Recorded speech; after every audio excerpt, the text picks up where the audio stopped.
Saturday, the team competition once again. Can we build on those amazing battles of last week? And a few rivalries now to be settled.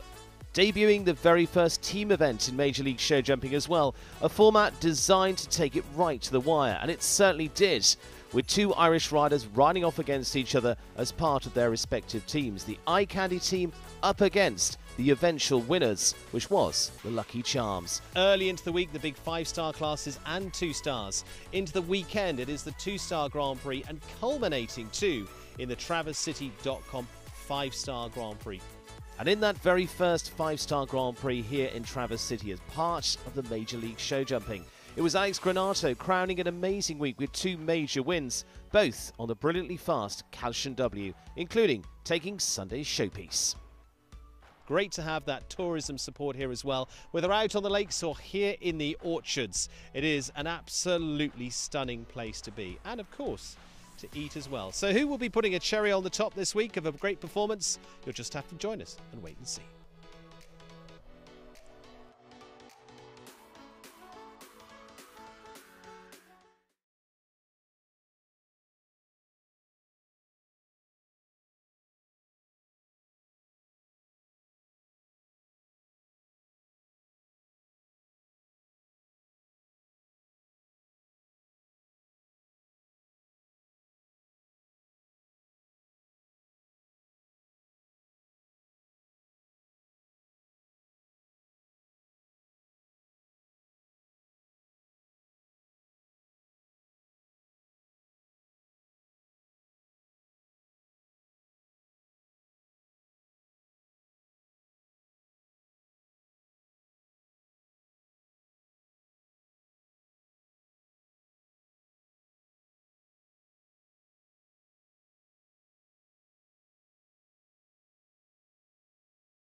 I'm Danielle Toronto, and we are customers of Marshall and Sterling.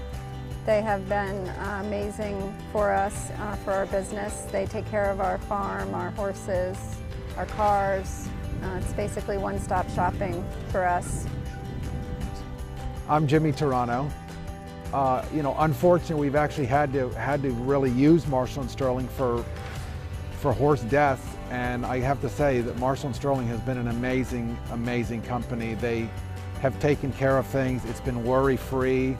The person we deal with, Missy, she takes it all upon herself. Once we go to her with the claim, she does it all for us. And I have to say, since we've been with Marshall and Sterling, I just can't think of going anywhere else. I put all my trust, all my faith in them.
The Captive won leading rider bonus and week 2 of the Great Lakes Equestrian Festival.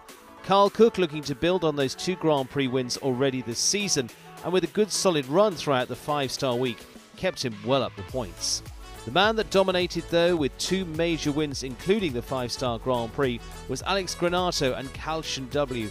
Unbelievably fast all week, and cometh the hour, cometh the man, and now cometh the points. Top of the podium, and maybe at the end of the season we'll just have to wait and see. But he climbs swiftly, as does Carl Cook. Carl now into 2nd place behind Katie Laurie, and their Alex Granato now making it onto the leaderboard.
13-year-old Dark Bay stallion by Stosenberg. This year's already placed in 2- and 4-star events.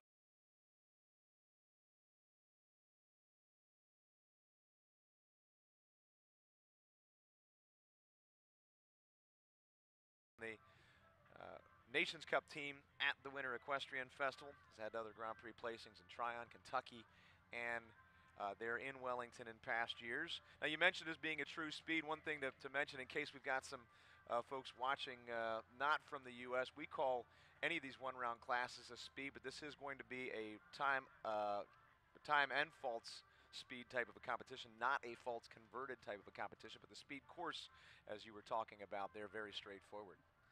See Ignacio, he's working on clear round right now. Did that double combination, the captive one. It's a little bit of a short 4 and then a long gallop here to fence number 6. His horse is jumping extremely well. Heads over to the NetJets 2-stride. It's a vertical oxer. He gallops over fence number 8, which is a vertical with a Liverpool on the backside. Does the 8 strides. I think we'll see some of the speedier horses, bigger horses do 7 there. And then it's 6 strides to finish up from 10 to 11. Unfortunately, fence number 10 coming down. So another one finishing with 4, this time a lot later in the course for Ignacio Marin and Sturtebecker. That 4-fault effort finishes in 70.19. So it was also a fairly easy-going pace there for him. He was not really seeming to go for it as far as the pace was concerned, just looking for a clear here. Yeah, it seems he was going for that clear round. Unfortunately, had that rail down at the end of the course, but horse gave a solid jumping effort, finished with 4 faults. Catherine Strauss, another of our U.S. riders who 3 times was a team gold, 1-time team silver medalist, and also had an individual silver at Young Rider Championships. This season, she has placed in under 25 Grand Prix, was 2nd and 5th in other Winter Equestrian Festival 2-star events. She finished up 6th in June aboard All In a Tryon feature competition, and of course has had past victories in Canada, here in the U.S., as well as overseas in Europe. National wins in Old Salem in the under 25 ranks. She's had a lot of good ribbons as well in the amateur divisions. She shows out of New York, and is aboard coach today. 13-year-old Bay Holsteiner gelding by Conair. Coach, very big mover. Does the 1 to 2 and 8 strides very easy. We've seen 8 and 9 there. I think most competitive rounds will be doing that direct 8. She's clear through fence number 6. Very neat turn back on the NetJets double. You see her pick up the pace just a bit for this Liverpool vertical. She's the first rider to do the 7 from 8 to 9.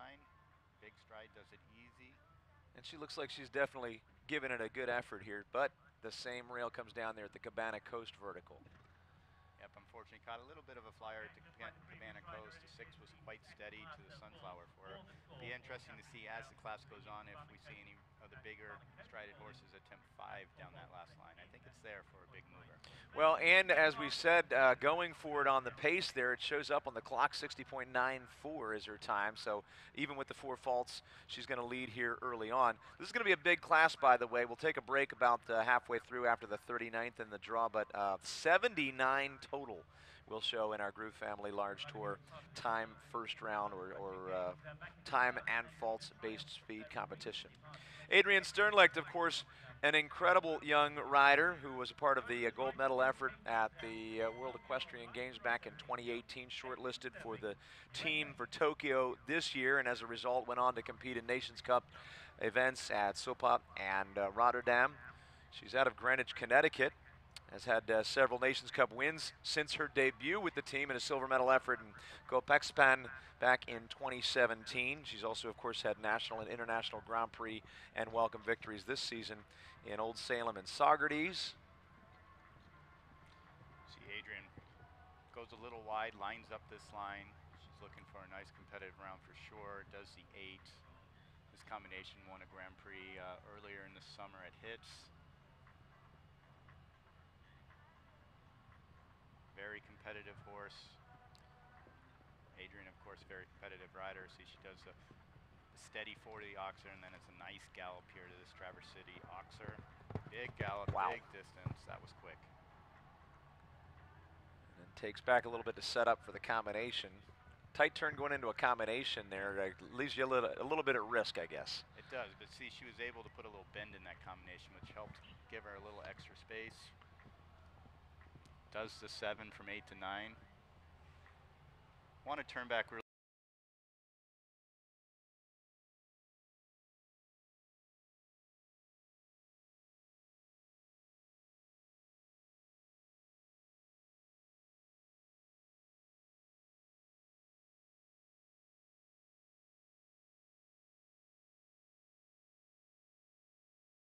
Some incredible effort, particularly, you know, going over that Cabana Coast vertical that others have had down previously, putting in a good effort there to stay clean all the way through the finish. Yeah, super round, our first clear round so far, but also our fastest one by over 5 seconds.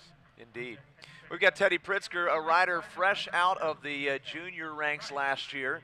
She's Chicago-based, doing quite well in the amateurs this season. She's had some top 3 placings here as well as at the Wellington winter season and in Kentucky. She is riding her Mount Jewel LVP, 12-year-old bay Belgian mare by Berlin.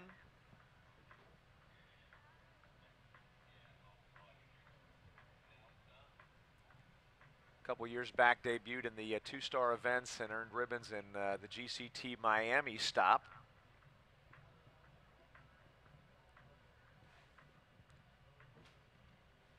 Teddy, young rider working with Andrew Wells, was double clear yesterday in the opening 2-star class.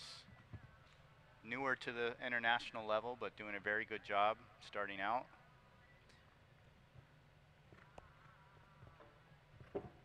Unfortunately, the B element of the NetJets combination coming down. Oh. Well, we've just seen our first dismount of the class, and good time to mention how attentive folks have been to rider safety. And you can see there that Teddy is currently removing the safety vests after the fall. Of course, there's a CO2 cartridge there triggering that vest so that when you do fall, it gives you a little bit of bracing for the impact. It's nice to see that riders are taking the initiative to do that in the last couple of years. And also right to her horse, making sure things are okay there. Yeah, both horse and rider seem to be okay. Unfortunately, just a little mistake there, fence number 8, but horse and rider heading out of the ring. Everyone seems to be happy, healthy, and okay. I was just going to say, too, that Teddy in the last year has definitely continued to adjust her style and get better and better as she goes along here. Training from Andrew Wells, of course, paying off there as she's getting better and better and moving into those international ranks. And you know, there's always something to learn, and everybody's going to take a fall from time to time if you ride. So that is for sure. Well, we are now on to Quentin Judge, and we were saying at the beginning of this class that things are going to move along quickly, as is, of course, understandable in a speed or single round competition. Quentin Judge, of course, coming up next, based out of Wellington, Florida.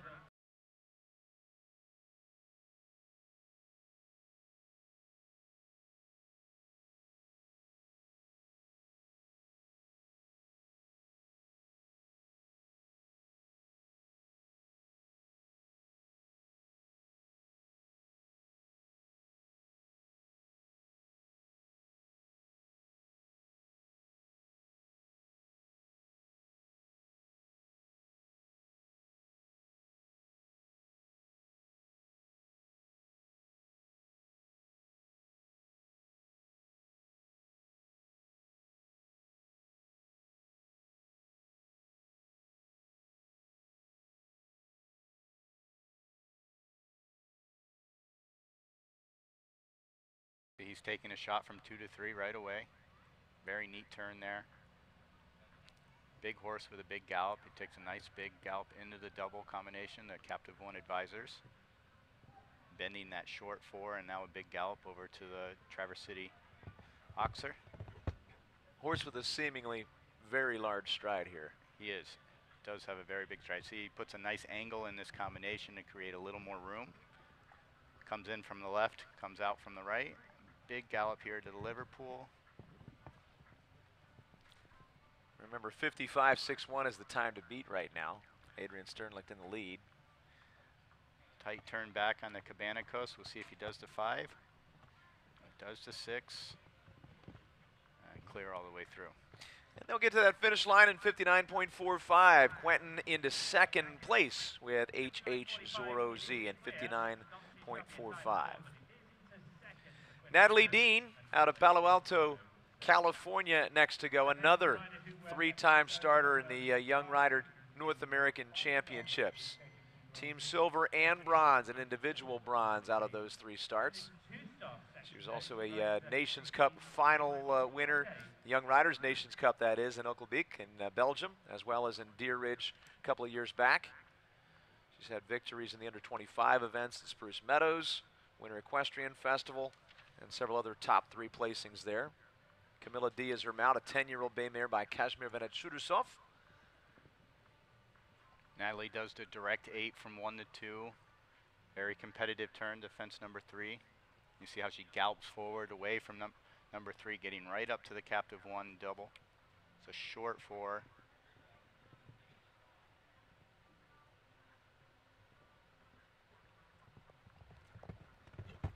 Big gallop to the Traverse City Oxer. That shows up on that nice forward open stride for a lot of riders.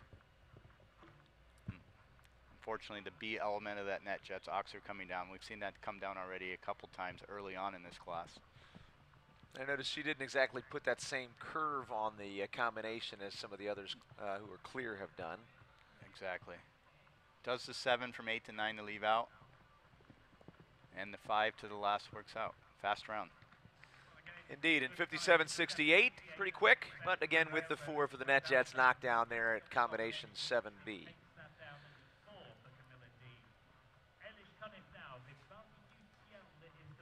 So again, 57.68 that time. Another great young rider coming up next in Eilish Kniff. So she's received the tone. Her countdown is underway with Vivaldi de Thiel, 12-year-old bay Sol Francais gelding by Quincy. Her Graylish LLC entry out of her base in South Salem. Eilish also 2 times a team gold medalist and 3 Young Rider Championship starts. She's had a lot of international experience as well in Europe and the U.S. Since 2014. Winner a couple years ago in Belgium in a Table A youth competition. And she placed this season in the under-25 team events and WEF Grand Prix action in Wellington. Also a top 5 finish for an Old Salem Grand Prix this year. Good start in the beginning, and then unfortunately the front rail of fence number 5 comes down. That 4 stride is very short. It looked like she ate that up quite a bit and then just got there a little deep. I agree. Still giving a good forward effort after having the rail, staying competitive. Fortunately, Liverpool coming down as well.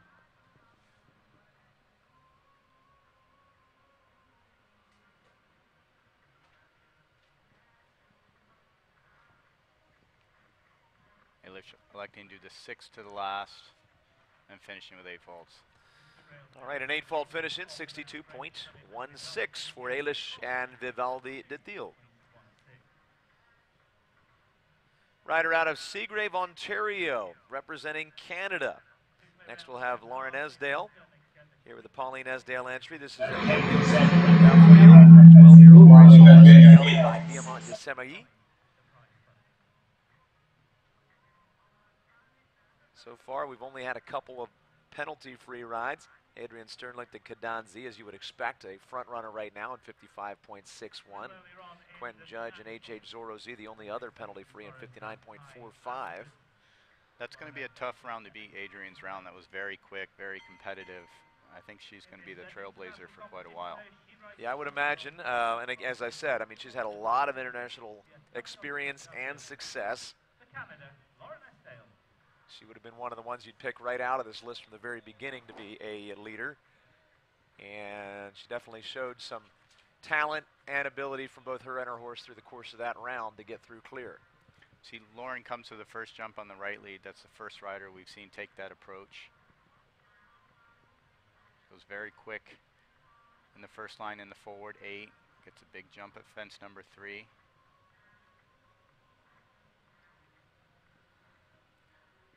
Lauren, a rider competing out of the amateur ranks. She plays several times throughout the classic and amateur divisions in Wellington this season.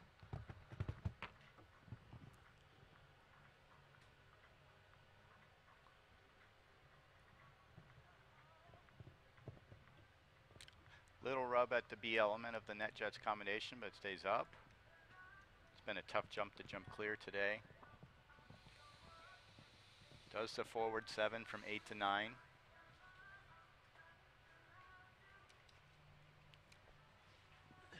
Will she gallop home in 5 or do the steady 6? Does the steady 6. Great clear round. Keeps it clear in what is right now the third place time of 61.29. So she will be the third penalty free. It's the US, and Canada in the 1, 2, and 3 positions.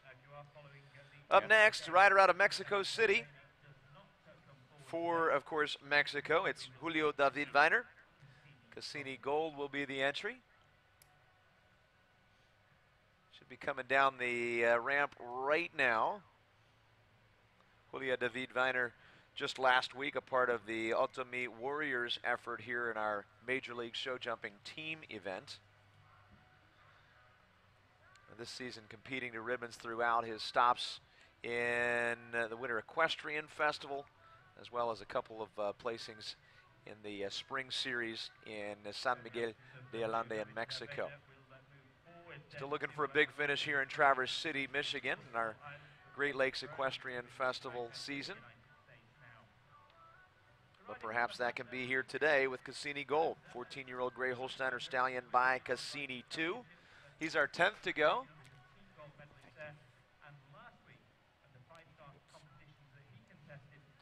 Well, should be our 10th to go. Looks like we're going to actually have Gavin Harley coming up next. So stepping into that 10th position now, Gavin Harley out of his base in Wellington aboard Cavalli de Magico. This is a Clear Ride LLC entry. An 11-year-old chestnut Belgian stallion by Emerald Venet Reutershoff. So a bit of a change in the order here with Ireland representative coming in next. This horse has been very competitive up here years past. Comes out of the North Run Stables, Missy Clark, John Brennan. Lots of big ribbons in the Grand Prix up here. Newer mount for Gavin.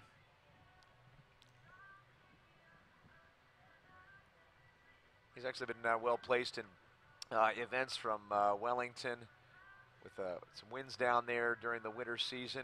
Also competing to ribbons in Upperville before coming here to Traverse City. And you're right, he's been in the ribbons several times here in our Grand Prix, our winning round classes, and other feature events in Traverse City.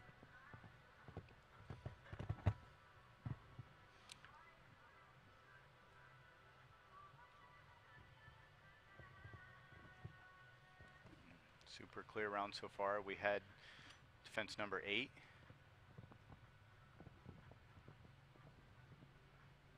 See this rider, he does the 7 strides to fence number 9. 1 line to go, the Cabana Coast vertical to the Sunflower Oxer. He's going to gallop up and do the 5. Nice job. All right, so he's going to go into what appears to be the runner-up spot right now. 57.40 for Gavin Harley, again for Ireland with Cavalli de Magico. Yeah, very good effort for Gavin and this horse. Jumped a beautiful round, clear all the way through. I don't think it rubbed the jump. Yeah, that was excellent. Excellent and nice speed, 57.4 seconds. If you're with us yesterday in the next young rider challenged so well in that Group Family 2 phase, storming round that second phase to take the victory. Brian, as you mentioned before, we have Major League Show Jumping making its 2nd week up here. Had a great debut last week. And not only do we have this 2-star division, we also have the 5-star division here. So big week, a lot of show jumping, a lot of exciting things happening here in Traverse City. Indeed there are, and it looks like as we continue on here in our Groove Family Large Tour class, this one-round competition against the clock, we have another bit of a change in the order here, and this is Grace Debney, who represents Great Britain. She is out of her base in Hampton, Massachusetts, and riding Bohème de la Roque, the 10-year-old Basel Francais mare by Kennan. She's placed in several events in Upperville and Old Salem this season. In fact, a winner in one of the three-star events there in Old Salem, New York, after a pretty successful season in the under-25 ranks, including a team win in Wellington and several other ribbons in the under-25 Grand Prix this winter season. Grace, a very, very competitive young rider. See, she has a little rub at B. The captive one looks back, sees it's still up.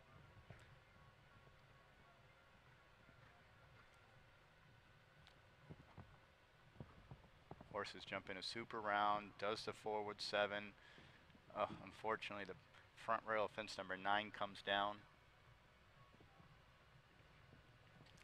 Just a 17-year-old rider. It's worth mentioning here against some big names in this sport, so kudos to her. She's got just the one knockdown time of 59.32 with 4 faults.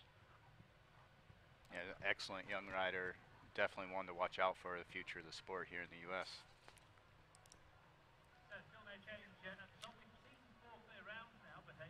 Just taking a look up hillside there to see if we're getting back to that order as yet.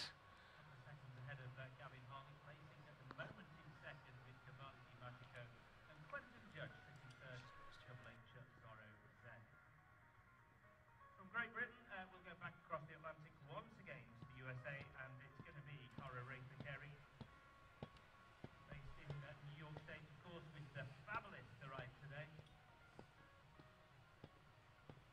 Cara, formerly a Pan American Games team bronze medalist and Nations Cup rider for the United States, and she's had Grand Prix wins around the world. Right in the corner, Tobolensky. Cara Carey coming up now. She's here aboard the Faberlies, number 1601. And Cara, several years back, U.S. rider on our Pan Am bronze medal squad. She is going to join us here once again aboard the 11-year-old Grey Gelding by Cornet Obolinski, owned by Trelawney Farm out of New York, New York. This is Faberlies, number 1601. Yeah, Cara had some great results last week in the 2-star division.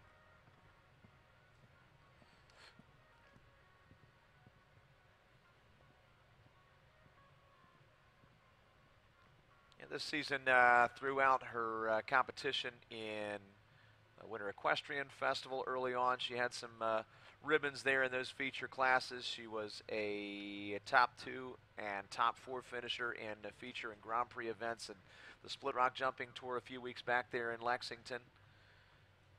She's once been in the ribbons here in our, actually twice in the ribbons, I should say, here in our feature classes in Traverse City. One of those aboard Faberlies, another aboard Cedric. Little rub at 7A, but it stays up. Working on a very competitive time so far.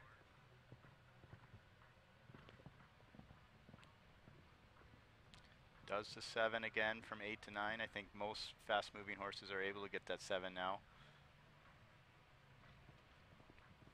Galloping for the 5, big stretch. Oh, unfortunately, the back bar coming down on that last jump. 61.55 will be the time there, Cara, with a 4-fault penalty as the Sunflower Oxer drops there at the end of the course. And that was a good effort by her and her horse. Unfortunately, that 5 just got a little bit long away from it, and the horse just had the back bar. Chicago-based rider up next. We'll have Lauren DiTallo. She'll be here with Scott Derschlag's entry Zero Gravity, number 1278. She's been competing successfully on this one in the past several years. And Zero Gravity, 12-year-old bay gelding by Verdi. Another big horse with a very big stride. She'll be doing all the leave-outs where possible. They'll say easy from 1 to 2.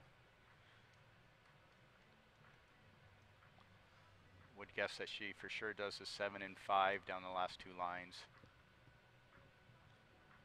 This 4 will be quite short for her. Does it well. want to see a big gallop up here across the diagonal.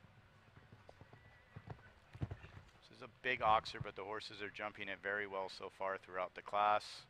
Seen a couple have a problem here at the NetJets, more with B than A. Lauren Clear through there as she heads to fence number 8. Look for 7 here. Easy for this horse, steadying in 7. And then we should see a nice forward 5 to the last.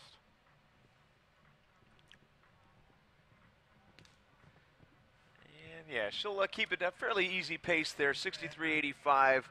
Not really a runner and gunner, but a penalty-free ride, which as we continue to make our way through here, looks like it's going to be more and more valuable. So far, we've only had 5 of those.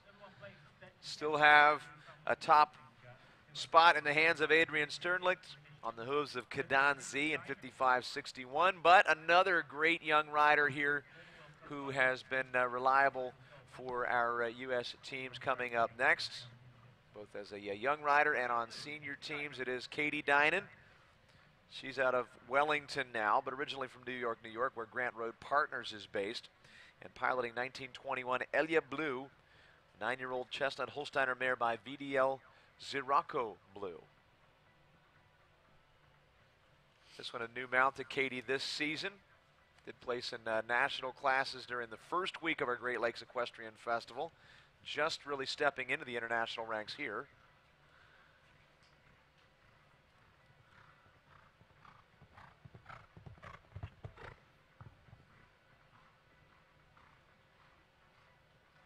She goes fairly wide there to set up that 7AB combination. Seems to pay off as far as the clear jumping effort, though of course the clock is looking like it's not going to really keep up with Adrian's pace. Yeah, newer mount for her. I think she's trying to get that ring experience, the two together, put together a nice solid clear round, get to know each other. This 2-star really serves a good purpose for that. Does the 6 coming home, and a super clear round. And indeed, if you can get a clear round on a new horse that's just getting into that international level here in the U.S., certainly a good experience, and possibly with just a clear, even though it might not be the quickest of them, you could have a win-win situation where you still get a little prize money out of this as well. So we'll see how things shake out and whether or not that does take place. Again, 79 starters, so it's a big class, full of competitive entries, including, of course, Nicholas Pizarro. Nicholas Pizarro, a big name rider for Mexico, evidenced by his starts in the Central American and Caribbean Games, World Equestrian Games back in 2010, and as well the Olympic Games in 2012 for his home country. And of course, he's been well within the ribbons here in Traverse City over the course of our first 3 weeks here in the Great Lakes Equestrian Festival. Several ribbons in our Grand Prix and feature classes. He's also competed not only in Mexico, but in several stops in Europe this season, including Nations Cup starts for Mexico. He's aboard Ubalia right now, 9-year-old bay mare.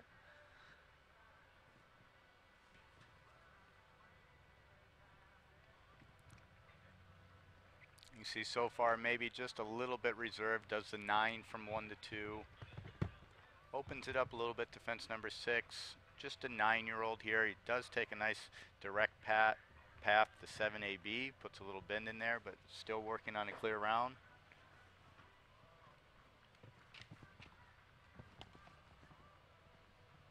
Does do the 7 to leave out from 8 to 9. Quick back on 10. Does the balancing 6 coming home and gallops through timers on a clear round. All right, coming through in 59.83. No faults at all there for Nicholas Pizarro. Landing him right now in 4th place. All right, so the clear rounds are now starting to stack up a bit. And that means, of course, if you want to be in the ribbons here, you're going to have to really put the pedal down. We'll see what happens as Ashley Vogel, a winner in the large tour class last Sunday with Bellissimo Z, comes back. This time here aboard Madiba AGZ, a 9-year-old gray gelding by my Lord Carthago. She's Wellington, Florida based. Actually a very successful rider out of the amateur ranks.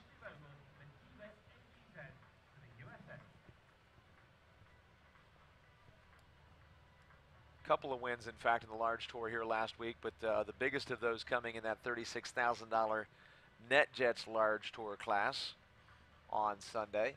Yeah, Ashley's a very competitive young rider. Rides with Shane Sweetenham and Sweet Oak.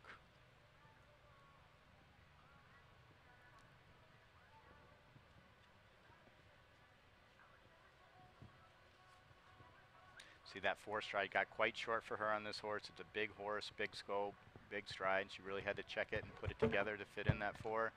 Unfortunately, fence number 6 coming down. That's the first time we've seen that come down today. You can pretty much pick your path to that one, so you can set it up as you'd like. Yeah, it's got a big gate underneath. It holds off most horses pretty well, unfortunately, just having that front rail down there.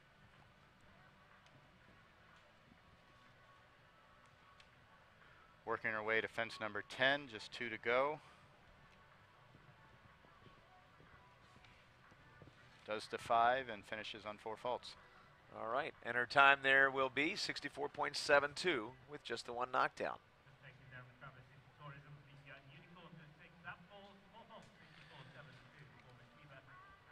Next, we'll go to Juan Carlos Martin del Campo, La Jolla, California based, riding Fina W. 11-year-old bay Royal Dutch Warm Blood gelding by Cantos. He's a rider, of course, from Mexico.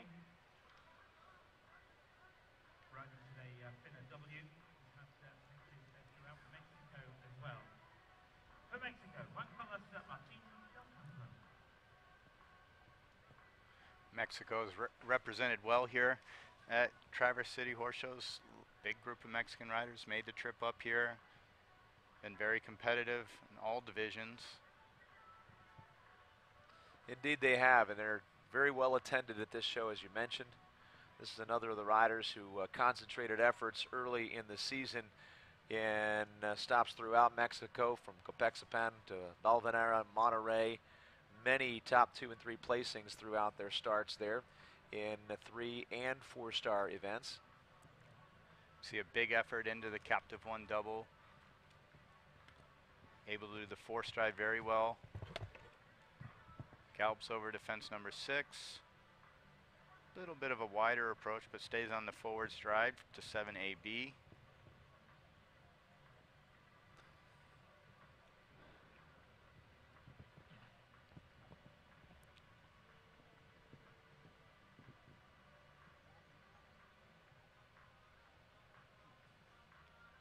Real tight turn back on fence 10 with 1 to go.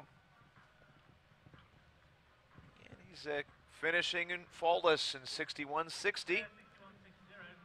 So right now, it looks like Fina W will go into 6th place.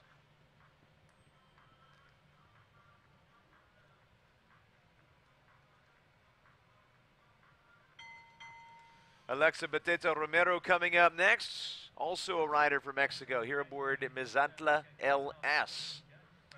This is an 11-year-old bay mare by Manzanillo LS. Again, current time to beat is 55.61, that of Adrian Sternlicht and Kadan Z, one of our great U.S. riders holding the top position right now.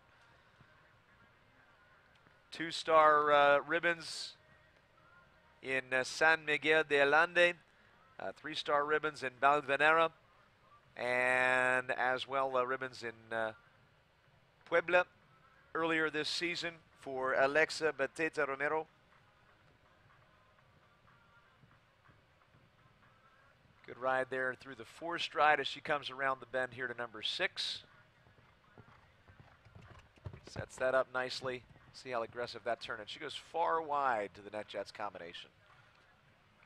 Yeah, this combination has been a little bit of an issue for a few riders, so she took her time, went wide, but unfortunately didn't pay off. She did have the front rail of that Oxer at fence B, 7B. Had a little bit of a drift in that combination as well onto the left side there. Yeah, the combination is set on the right side against the wall, against the grass. Horses naturally want to shift away from that, so we're seeing a lot of the horses tend to go left there. They know that they're landing and going left afterwards because they can't go right.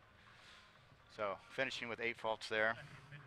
In 68.41. And now it will be a rider out of Kirkland, Washington by the name of McKenna Norris. She'll ride Lucas 1054, entry number 1898. And Lucas 1054 is a 12-year-old gray stallion by La Corotando. Should be coming through that arch here any moment. It's a bit of a hike coming down from the warm-up area into the actual show ring.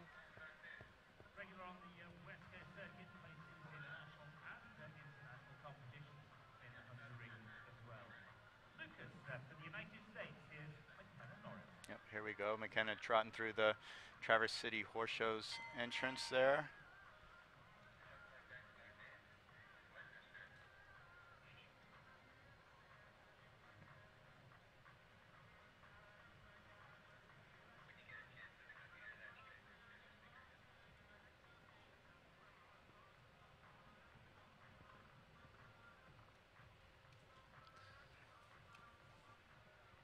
All right, McKenna Norris again all the way from the Pacific Northwest there in Kirkland, Washington aboard Lucas 1054.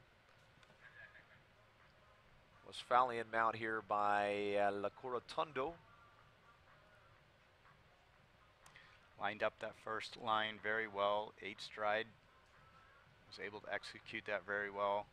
Easy, big stride horse. So you really have to fight for that 4 stride there. Does that well as McKenna heads to fence number 6. Big effort there over the oxer.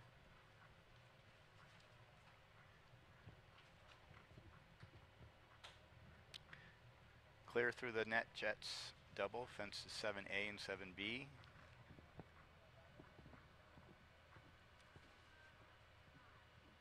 Does 8 strides from 8 to 9. Most are doing 7.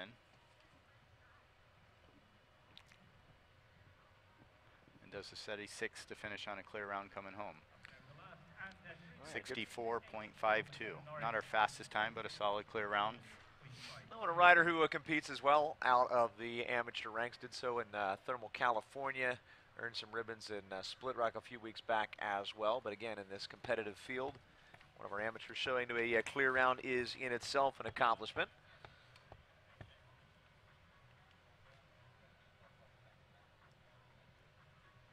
If I'm not mistaken, we do indeed have Sean Cassidy making his way down to the ring now. Sean Cassidy is originally out of Tennessee, but he's very busy on the West Coast these last couple of years. Competing aboard the Corinne Bevis entry Telenche Z number 1817, a 10-year-old bay mare by Tyson.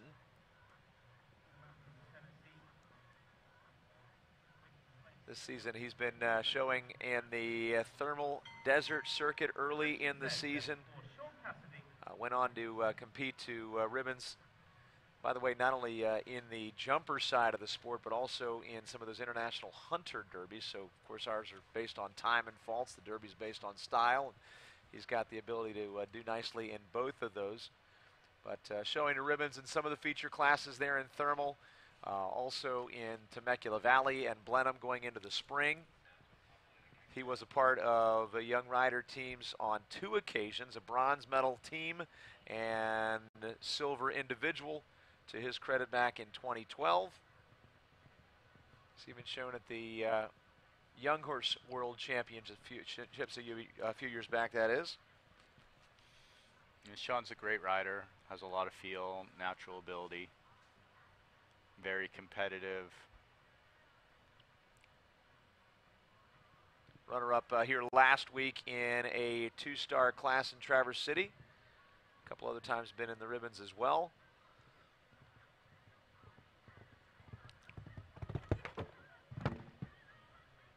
Unfortunately has that front rail of fence number 6. Looks maybe got a little aggressive there at the front bar. Has the B element as well at the NetJets. Double combination. We've seen that jump come down quite a few times.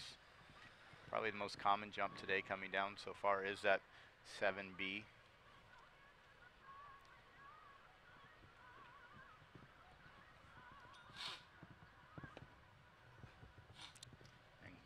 And so he'll finish out with those two consecutive, well, not consecutive, but number 6 and 7B anyway coming down for 8 and 62-11. Potential of a wire-to-wire win right now with Adrian Sternlick being the first one clear and still first in the rankings. She's leading with Cadanzi in 55.61 as a plane-based sales entry comes in next under the control of Kathleen Driscoll. This is 9-year-old Gray Holsteiner gelding by Clearway, known as a Consul. And this is really Kathleen Driscoll's first season showing at the international level, but she's already earned ribbons here in Traverse City last week. A 9th place finish in the Grand Prix.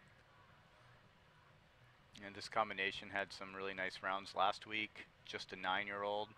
Kathleen's a young rider, getting her experience at the international level at the same time while this horse gets its experience in the international level. So great to see these two doing it together.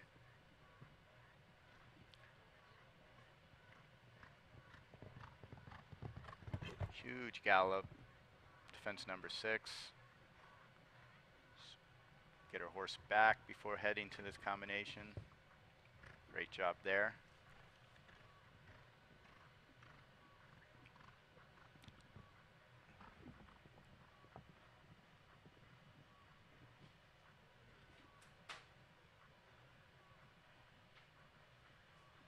See, does she do the 5? No, does the 6. Good clear round through the timers.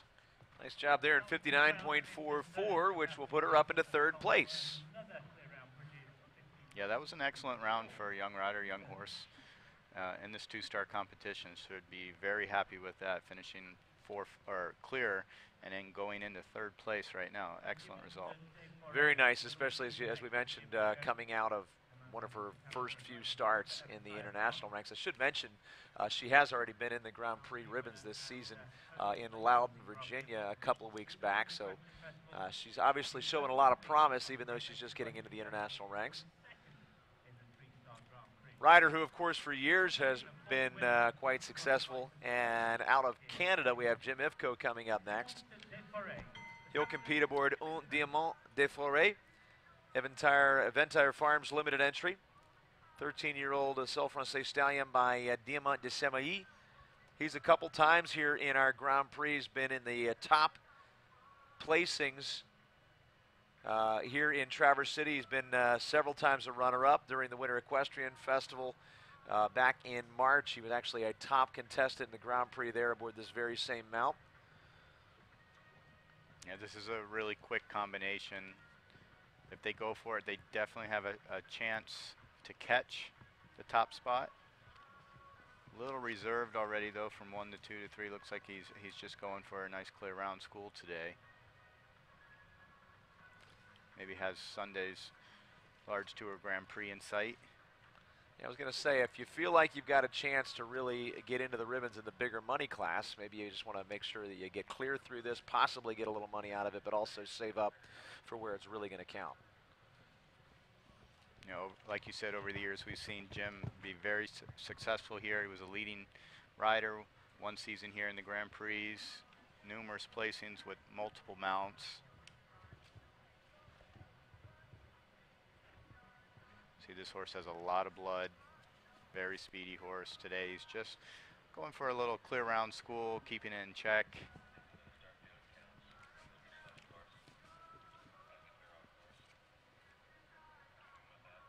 Coming around the bend, again, a steady pace, not a quick one, but a clear one so far.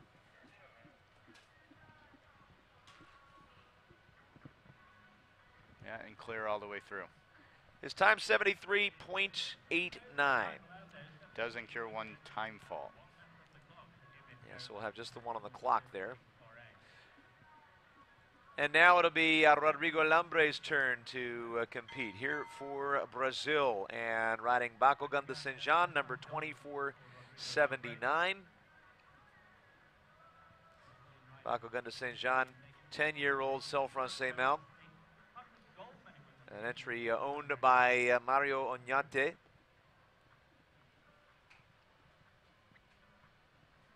Quick 1 to 2, does a direct 8.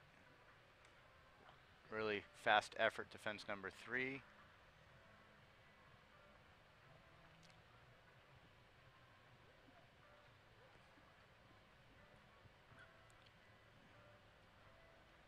Rodrigo really giving it a fast effort. He gives a big gallop to fence number 6. He's been a trusted rider for Brazil and Pan Am gold medal outings the last games in 2019.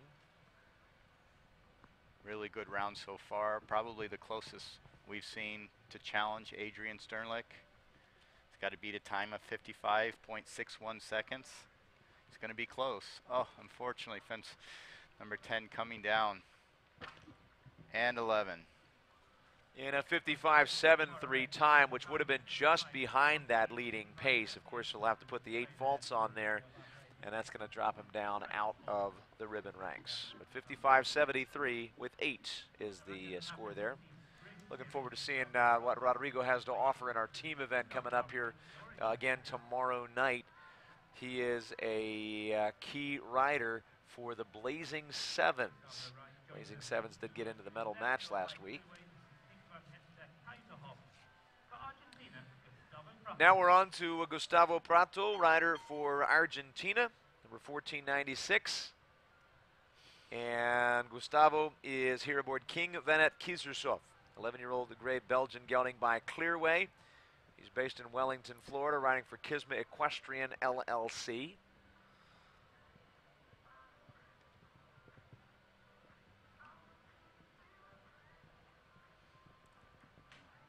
Speedy start.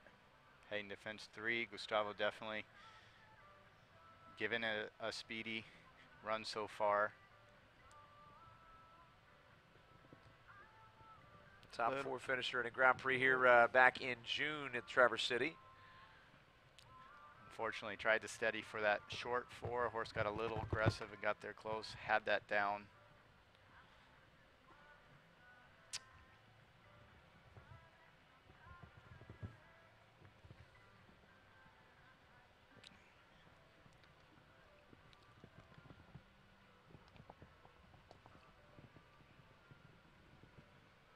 Still does the 7 from 8 to 9.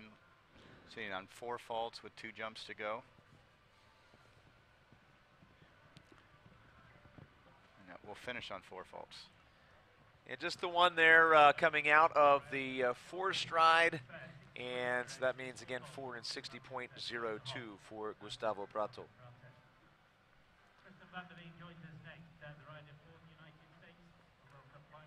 Next is Kristen van der Veen with Bull Run's Faustino de Tilly, a winner several times already this year here in Traverse City, also in Tryon and in Wellington during the early season. Kristen van der Veen way back, a young rider rep for Zone 5. Far later on, a World Cup finalist when they happened in Paris back in 2018. First international win came in 2015 with a 3-star victory, the Winter Equestrian Festival and Tryon. In fact, she had 3 international victories that year and sort of hasn't looked back since then. She's had a number of wins here in both the small and medium as well as the large tours since she got into town last week. See, Kristen really went direct from 1 to 2. Probably could have done 7. Does the 3 there where we've only seen 4 so far. Big gallop to fence number 6. You almost never see Kristen hold back, even if it's an early class in the week. If she thinks she's got a chance, she's going to go for it. Somehow she's able to do that consistently all the way through the week. Of course, she's got a nice stock of horses to draw from to do so. See 6 from 8 to 9. 7 is the leave out. And this horse has such a huge stride that she's able to do the 6. For sure will do the 5, steadying to the last. Very quick time. And to the lead she will go, it would appear, finishing up Fallis. And her time there indeed quickest. Just a fraction though, 55.38 is where she'll stop the clock there with the 16-year-old gray Belgian stallion by Berlin, Bull Run's Faustino de Tilly. So that goes to the lead, 55.38, as you may expect for Kristen van der Veen. She's been doing so well, again, all season long. Another rider coming up next for Argentina. He has for years been West Coast based here in the United States out of California. In Carlsbad, it's Guillermo Obligado riding Woodgrove Farms Hidalgo. 13-year-old bay Belgian gelding by Codex. Guillermo in 2006 had a banner year for his team, World Cup finals and World Games starts on behalf of Argentina. This season placed in the national classes nicely throughout the Thermal Desert Winter Circuit and continued earning ribbons at national events in Blenheim and Temecula Valley.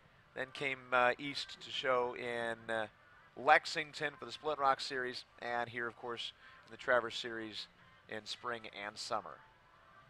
Unfortunately, the front rail, the fence number 2, the Meyer Oxer coming down. So Guillermo working with the early 4 faults.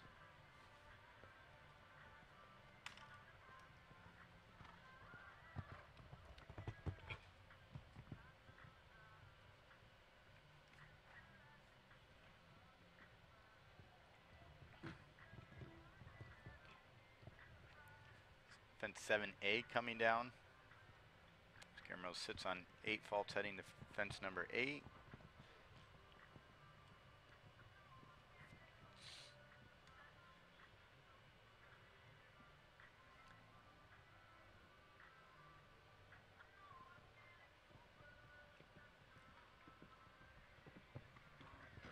And unfortunately the last jump coming down as well to finish on 12 faults. 12 for Hidalgo in a 68.55 time. We're making short work of the order here, already up to the 28th to go, and that will be Mark Kinsella, based in Aurora, Ontario, Canada. Rider for Ireland. He's here aboard the Alberto Torres entry from Canyon Country, California. Viking de Lome, number 2737. Mark had some speedy rounds last week in the 2-star division aboard this horse and his other mount. Big horse, big stride. Indeed, he was a runner-up here in a 2-phase competition last week. Thermal, California was his base of operations throughout the early season.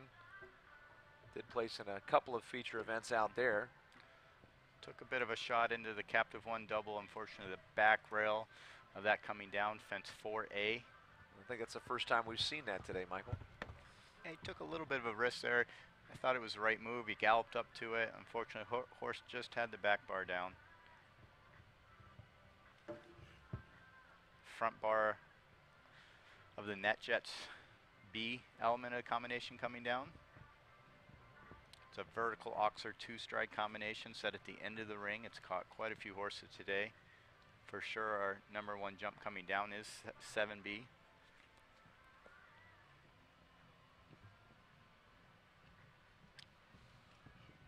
Steady's coming home for the 6th stride and stays on 8 faults. Gets there in 63.87 with the 2 knockdowns. Up next, one of my favorite riders, one of many people's favorites, Margie Engel. Of course, she is highly recognizable and sort of synonymous with the sport of show jumping, particularly here in the U.S. She did well on the early part of the season tour. Margie showing today Cessna M, 9-year-old chestnut Belgian gelding by Check-In. She's aboard for Virginia Bartolome. And again, she did place early on this season here in Traverse City. She took a bit of a break as we were getting into the last couple of weeks of the spring series there because she was in demand in Europe. Went over to show on 3 stops on that tour before coming back here to the Great Lakes Equestrian Festival. Did have a win in one of those stops before she got back.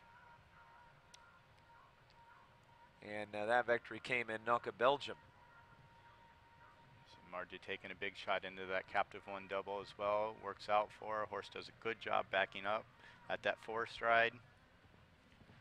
Just a 9-year-old that Margie started at international level here last year as an 8-year-old.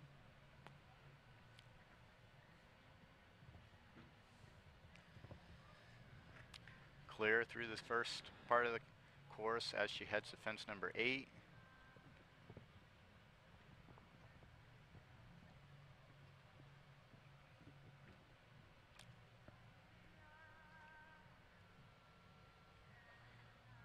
Two jumps to go. Unfortunately, fence number 10 coming down, and we'll finish on 4 faults.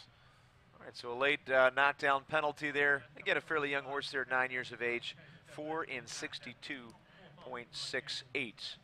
Let's maybe pay attention after the Lighthouse vertical with the Liverpool there, number 8. That's sort of being maybe a good area for a split time, and I want to say you got to be somewhere in the 42nd range if you really want to have hopes of keeping up with Kristen Vanderveen's effort, which was 55.44.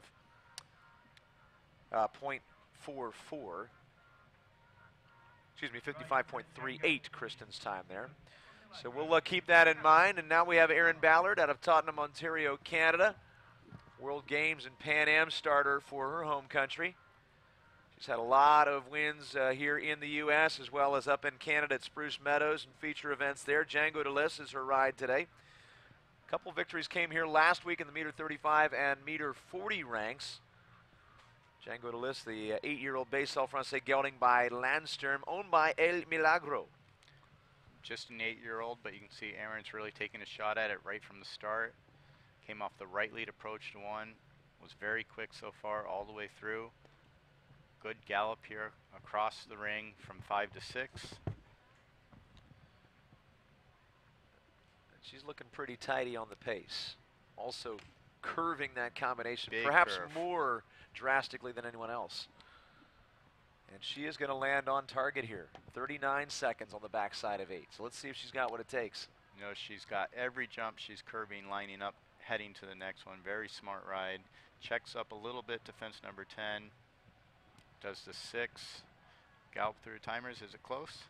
56 seconds on the dot, it would appear, is her time with Django DeLis. So she will be just a bit behind there, actually landing in 3rd place. We've got a 55.38 leading it.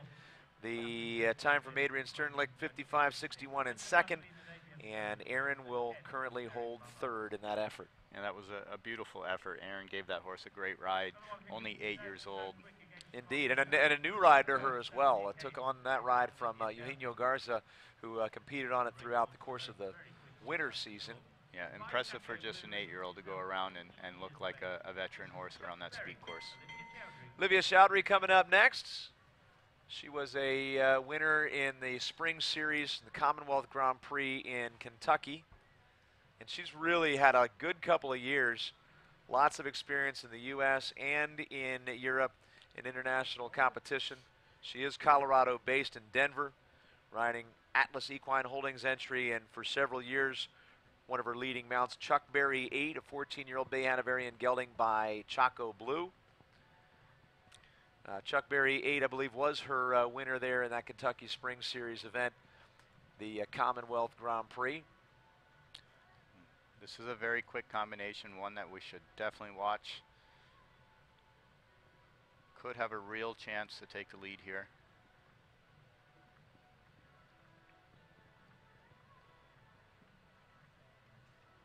Good lands already on the inside track. Big gallop here across the middle of the ring.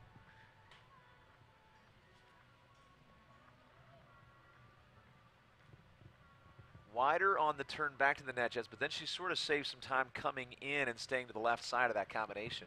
She's very close. If she can get a quick turn back here on the fence number 10 and do the 5, she has a chance.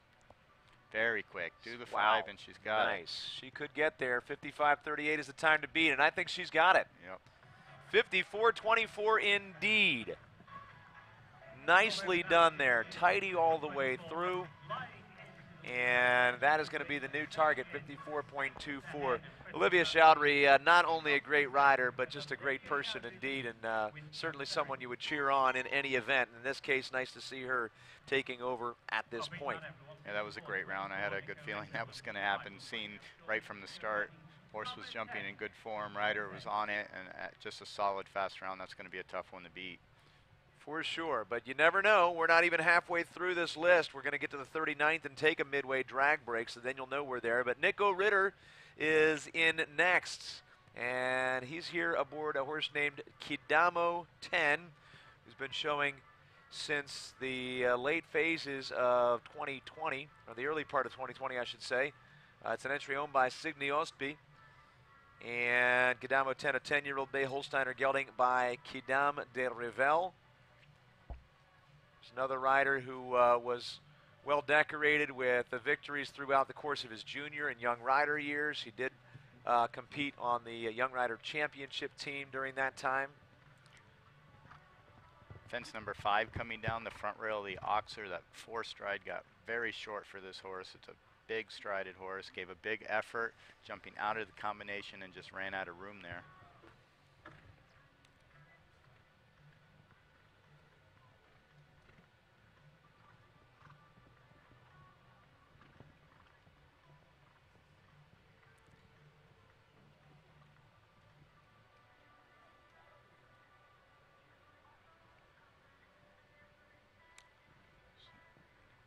Staying on the 4 faults, heading to the last jump, and he will end on 4 faults. He just that one knockdown there at fence number 5. It's got to be maybe not a big deal, but you just got to stay tighty there and pay attention and get what you've called, again, a bit of a tight 4 stride coming out of that combination. So 4 faults, the result there. And now we'll move along to Stephen Foran out of Morton Grove, Illinois, with the Freedom Woods entry, Color Your Day, number 2364. Color Your Day, 12-year-old bay Oldenburg gelding by Contendro.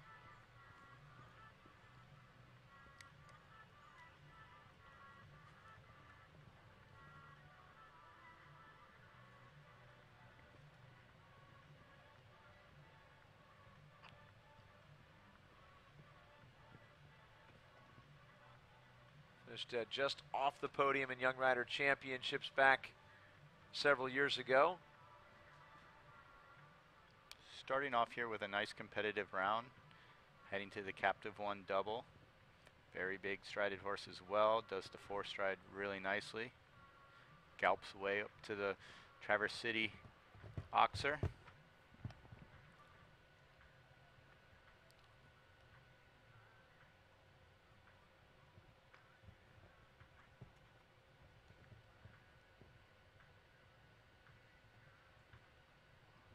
Big gallop at fence number 8.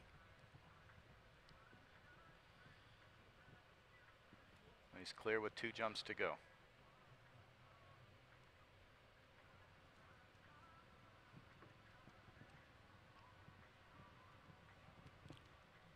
Yep, clear all the way through for Stephen. Well done in 64.75 for Color Your Day, Stephen Foran. Bit of a change in the order in case you've got one of the originals there. We are replacing what you would have as your 34th entry with Idle H&H, and this is Andrew Wells for the ride. So he's stepping up several positions from where he was originally slated to go. We'll be moving up now to go 34th on the original order with the 8-year-old bay Royal Dutch Warm Blood gelding by Action Breaker. Andrew, a professional out of Wellington, Florida. Aboard here for the Itasca group. At just an 8-year-old, this is a big step up. This horse just started jumping international competitions lately. Andrew's had this horse since a very young horse, 5, 6 years old. Developed it, brought it along. It's had some very nice results up here over the last couple weeks. Indeed, through the spring in Wellington, they competed into some ribbons there as well in the Spring Kentucky Series, and then went on to take some ribbons here in Traverse City in some of the welcome classes so far, as well as some of our open jumper national events.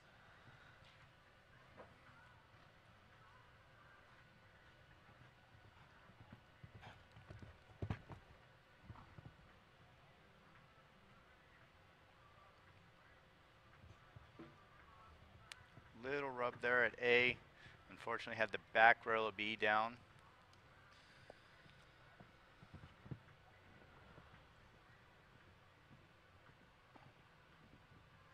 This horse and rider combination have been so close. Knocking on the door. finishing with a clear round in these big two-star competitions. Another solid effort for these two, finishing in 4 faults. Rail down in the back of the NetJets Oxer there, as Michael mentioned. So 4 is the score in the time of 63.48. Working our way again toward halfway through the group here. Rider for Ireland is scheduled to go next. It'll be Andrew Bournes coming in. Andrew Bournes just a few days removed from being the first ever, a member of the first ever team winners here in our Major League Show Jumping event last Saturday. They topped the podium in our team competition. That was a really exciting competition, exciting night that I'm looking forward to seeing again tomorrow night here. Traverse City Horse Shows, having that Major League Show Jumping competition here has really stepped it up. Indeed, it's very exciting to watch. We know that many of you have watched team events before, but the format of that one is just so easy to follow and understand, keeps it exciting right to the very end. So we're looking forward to another one of those. But right now, as an individual, he's here aboard 9-year-old Chestnut Belgian Stallion by Echo Venet Spieveld, Menko van de Wellington, owned by Blackwatch Farm. Andrew has had some wins and runner-up placings in Grand Prix at the Winter Equestrian Festival early this season.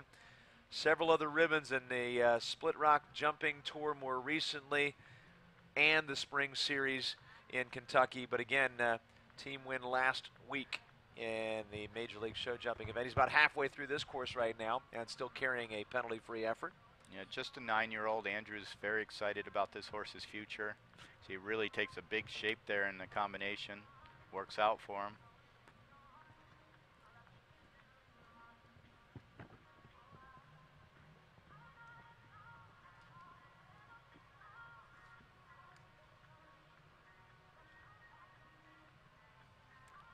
We saw this combination compete last week.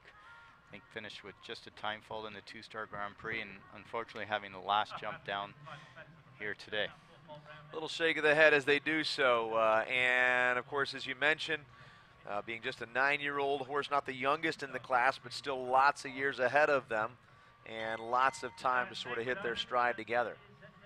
4-fault finish, 64.48 time there for Andrew Bournes and Menko van de Wellington. And that'll bring us to another rider for Ireland, Wellington, Florida-based David Blake, also a Grand Prix winner this winter in Wellington, Florida, with Dizento, this very horse. Dizento is a 13-year-old bay gelding by Zento. David, professional there at Pine Hollow Farm. Along with the victory in Wellington, they also showed regularly in Tryon and Upperville into the ribbons more recently from May on through June and July in those series events. Glad to have him here now in Traverse City. Just one of 4 before we get to that midway point. Chuck Berry 8 and Olivia Chowdhury currently leading the way in 54.38. Yeah, clear at our halfway point so far for David. Checks up a little bit before 7A, gives it a big effort there, 7B. Yeah, it makes it a very tight turn going into that combination with not a lot of pace, but that a horse with a great jumping effort to get in and out. Clear with 2 jumps to go. So we finish our home stretch here, does the 6 strides, and clear he is. A nice effort. 60.11 for David, putting him into 9th place currently. Yeah, solid clear round. Very nice round to go into Sunday's 2-star Grand Prix with. Possibly getting a check today and a good experience to draw from moving on to that big event this weekend. Christine Carlson, a rider out of King City, Ontario, Canada, will be our next to compete. She'll be here aboard Valhalla Equestrian's Corradina, number 2135. She's one of the 3 left to go here before we get into that midway drag break. Recent years, she's had some big ribbons in Canada. She has been a part of a Nations Cup team for her home country as well last season in Wellington during the Winter Series.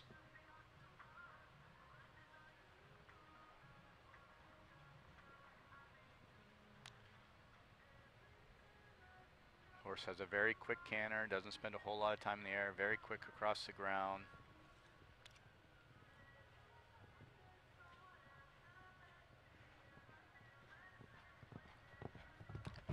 Good gallop across the ring, unfortunately having the back rail of fence number 6 down. Got a little sticky coming off the ground there and sort of hung up in the air a little bit before coming down on the backside. Oh, unfortunately the horse just left in 1 stride from 7A to 7B. It's a 2 stride, a little bit short. I think the horse just misjudged that a hair. Able to regroup, rebound, keep going.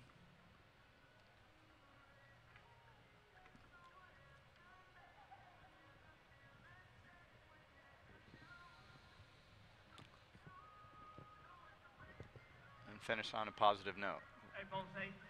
So rails coming down there at 6 and 7B. And that will be 8 faults, of course, in a 66.96 time. 2 more before we'll break for the drag. Wellington, Florida-based Kyla McClogy next to go here out of, again, with the Rosemont Farm entry. This is Hurry Up B. Amateur rider. We're here with a 9-year-old chestnut Royal Dutch Warm Blood mare by Kojak. She actually started showing this horse as a 6-year-old, had some young jumper wins in large classes at the Winter Equestrian Festival in Old Salem, Upperville, Lake Placid, and Princeton. Stepped into the open jumpers and eventually had some welcome stake and Grand Prix ribbons in late 2019. Debuted in the international ranks here last season.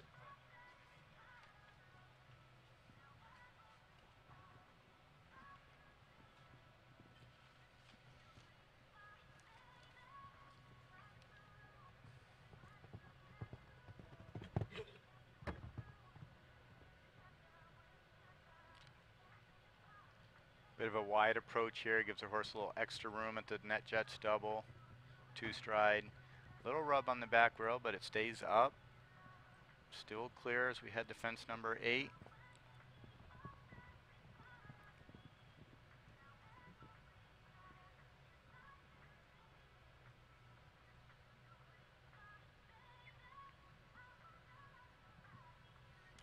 Clear with 1 jump to go.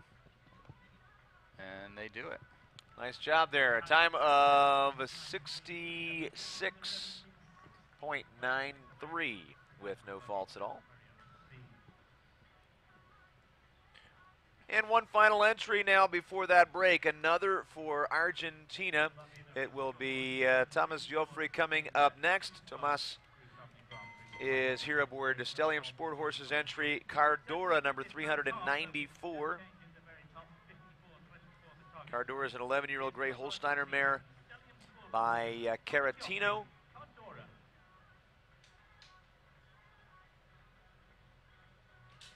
Showed into the ribbons here in the Grand Prix last season in Traverse City.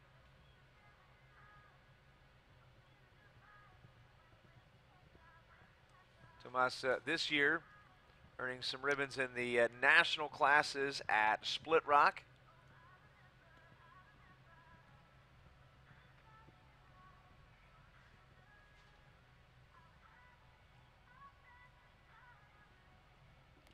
Tomas very good. 1, 2, 3.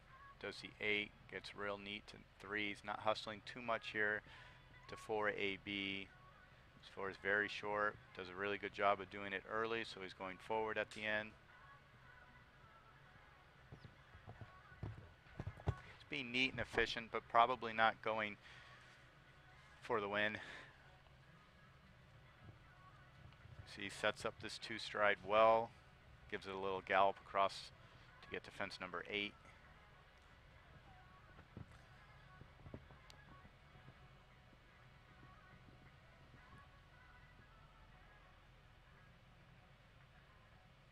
Clear with 2 jumps to go. The Cabana Coast vertical clear. Gallops down and clear across the last. And he'll get there in 62.81 without penalty and bring us into the midway point here. He's 12th in the rankings right now with that effort. And taking a look at the standings, Olivia Chowdhury, of course, leads the way with Chuck Berry's time, 54.24. Bull runs Faustino Detilli and Kristen Vanderveen, who we really felt like might be uncatchable with a 55.38 time. We're outdone. They're now in second. Kadan Zeet and the early leader Adrian Sternlich now stand third. Django Delis and Aaron Ballard for fourth. Cavalli de Magico and Gavin Harley in fifth. And rounding out the top six currently, Kathleen Driscoll with console. Lots more to go. We've seen 39, about the same number remaining here in the second half of the class, but we're going to take a little bit of a break, freshen up the footing a bit here in our Turtle Creek Casino and Hotel International Ring as our Friday edition of the Great Lakes Equestrian Festival Week 3. Another stop on the Major League Show Jumping Tour is in full swing. And again, it's a one-round competition against the clock here in our Groove Family Large Tour. They're competing for $36,600 in prize money. Again, I'm Brian Lookabill, along with Michael Morrissey here for the commentary. We'll be back with you here in just a few.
What's your favorite hate? My bad. Cause honestly, I miss the way that you made it hate this song. Cause I think about you every time it's playing. And when it's playing, I see our shadows dancing in your car. We always let the kissing go too far. All of your tattoos, yeah, turned into scars. I just wanna say, I still think about that. Thought I could let you go, but I'm not even close. I'll never be alone. Even it goes, feels like going strangers on the street. Our love is dead to me, but I can't be alone. Even it goes, feels like home.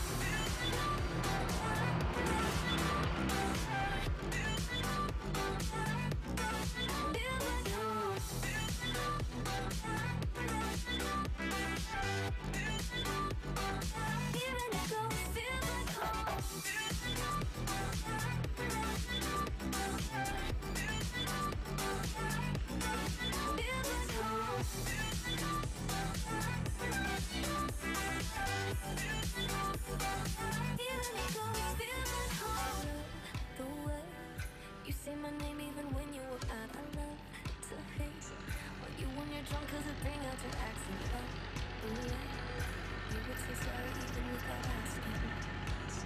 Sometimes sarcastic. I see our shadows dancing in your car. We always let the kissing go too far. All of your tattoos, yeah, turned into scars. I just wanna say, I still think about that. Thought I could let you go, but I'm not even close. I'll never be alone. Even it goes, feels like going strangers on the street. Our love is dead to me, but I can't be alone. Even it goes, feels like home.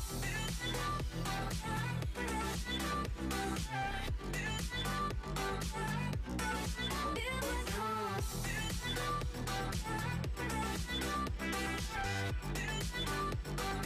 Even it goes, feels like home.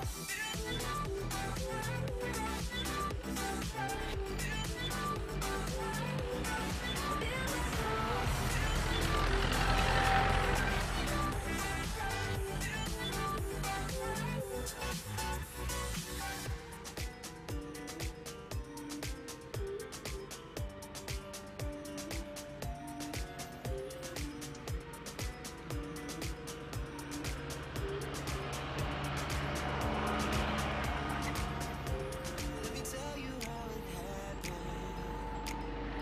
I wasn't looking for someone that night. I was never a believer,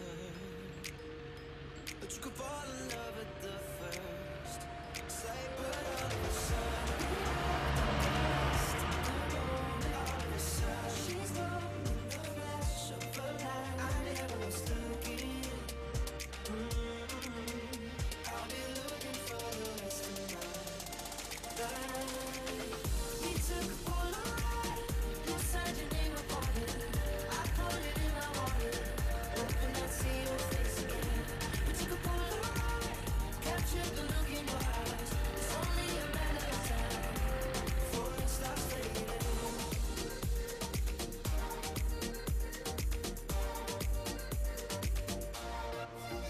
Was it my imagination? I could have swore I saw someone like you. 1,000 people at the station, and in a second you slipped out of view. Then all of a sudden I loved and got lost in the moment. All of a sudden she's gone in the blink of an eye. I never was looking. I'll be looking for the rest of my life. We took a Polaroid, you signed your name upon it. I put it in my wallet, hoping I'd see your face again. We took a Polaroid, captured the look in your eyes. It's only a matter of time before it starts fading.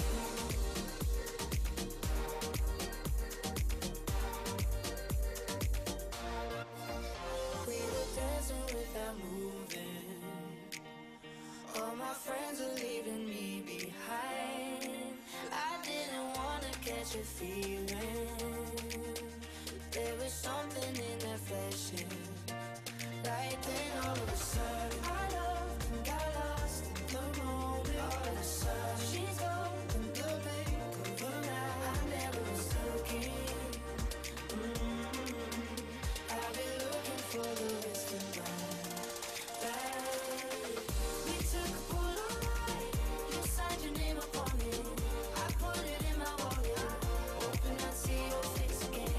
We took a Polaroid, captured the So dry break concludes, and we are good to go with the second half of competition. And again, it is the best 50 athletes that will secure their quality. To pick up where we left off in the Gru Family Large Tour $36,000 race against the clock. Faults and time being used for the scoring in this class. And we've got last weekend's winning rider in the Grand Prix, or the two-star main event, as well as the winning horse and rider combination in a two-phase event last week. This is Ashley Vogel and Lucy in the Sky. Ashley's here aboard this 12-year-old bay mare by Tournes. She's out of Wellington, and that's where she earned a lot of high amateur classic and under 25 wins, as well as early season Grand Prix ribbons there at the Winter Equestrian Festival. She is again here as the 40th in the order and trying to catch up to Olivia Chowdhury and Chuck Berry, fellow amateur combination, with their 54:24 time. Yeah, unfortunately that first jump coming down for Ashley gave it a very good wind up, forward pace to it, had it down. Staying on the forward pace even though she's had 4 faults, staying competitive.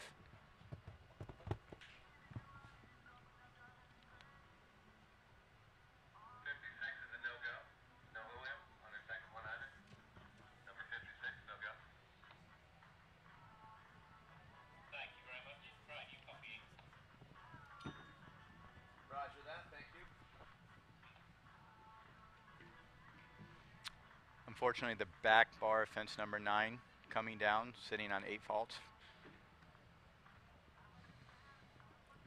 Ashley makes her way over the last jump to finish in 8 faults.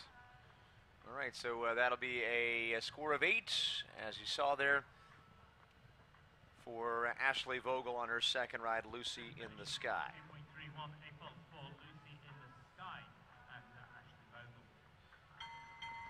Nicolette Hurt from Alamo, California is in now. She rides SIEC Larissa, 10-year-old Gray Oldenburg mare by Livello, number 2171, owned by Iron Horse Equestrian out of Pleasanton, California. Nicolette, a winner in a couple of feature events, including a under 25 Grand Prix in Italy, accumulator class in Germany and Mannheim over the last couple of seasons. And she's also had some other ribbons in Europe and the US among the top 3. This season, a top 3 finisher aboard another horse, Chateau 7 in Tryon. But again, right now it's SIEC Larissa on course. Oh, a little bubble there coming into the combination, fence 4A. And she has that one down, and of course that breaks her momentum on the way to B, and there just wasn't anywhere near what they needed to get over the B element and out of that combination. So now they're going to have to take a timeout so they can reset the A element. The stop is going to incur 4 faults. The knockdown will incur 4 faults more, and because they need to take a timeout, the judges will penalize by adding 6 seconds on the clock. Should be 8 faults on the board right now.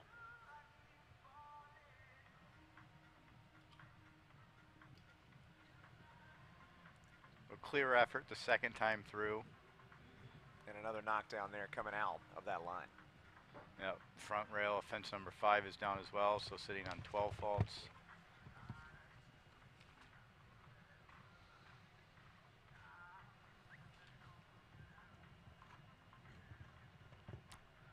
Clear through our NetJets combination, fence 7A and 7B. It's a 2-stride vertical oxer.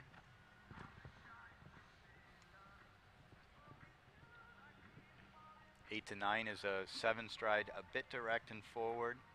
Some have done 8. We've seen one rider do the 6 strides, Kristen Vanderveen. The last line is either a steady 6 or a forward 5. She also has the Cabana Coast fence number 10 down to finish on 16 faults. It's not maybe what she was looking for here today, but she's still got opportunities later on in the weekend, so we'll wish her luck with that. And also, as you can see here, a time fault in play, so 17 will be the total. Up next, we have Claudia Michelle Rodriguez with Nelson 212. Her entry is a 15-year-old Holsteiner mount by Necton. She was a busy competitor in the early season from Copexpan, Puebla, and San Miguel de Allende. Showing into top 3 ribbons in 3-star events early in the season. Also competing into the results most recently there in San Miguel in May.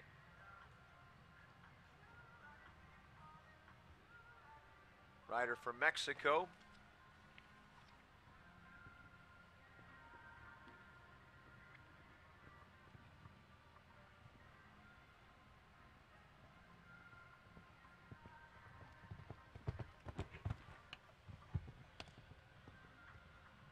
Claudia's clear as she makes her way to fence 7A.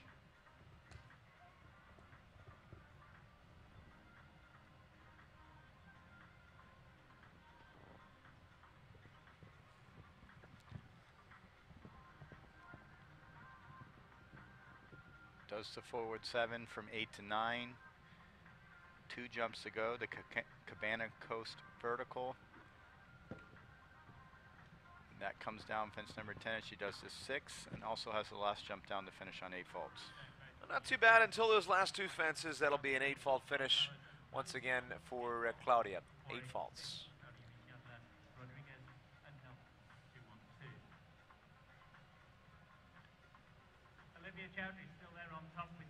So next is Ellie Yeager. She'll be here aboard Iceman Demuse, number 681. Iceman Demuse is a 13-year-old Bay Belgian stallion by Erko Venner Roosauker. She is a rider listed out of Wellington.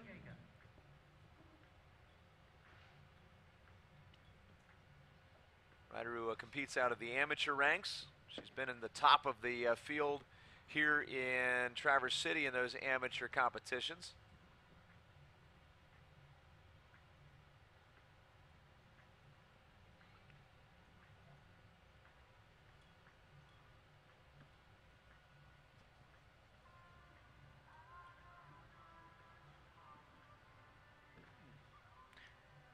Horse does a good job there in the 4-stride, getting across that oxer, backing off there. Very good young rider, Ellie is. Again, these 2-star classes really serve as a nice building block to get into the big international competitions for young horses, young riders.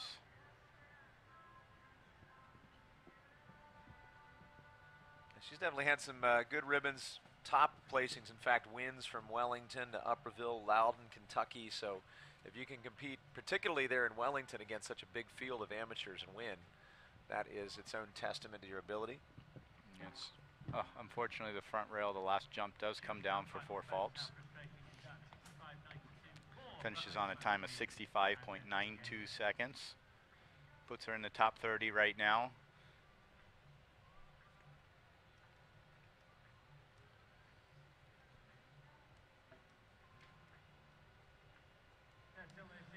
Second ride coming through the arch here in just a moment. Andrew Wells training, of course.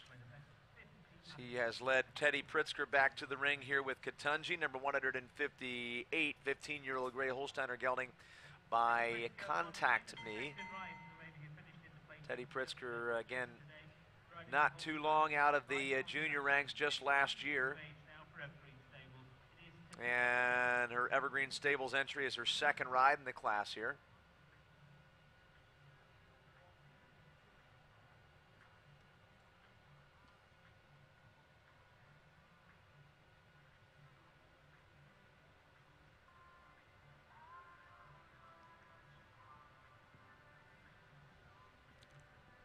Several ribbons in the amateurs here in Traverse City, also placing throughout the course of the winter season in Wellington in those amateur ranks and into the spring in Kentucky.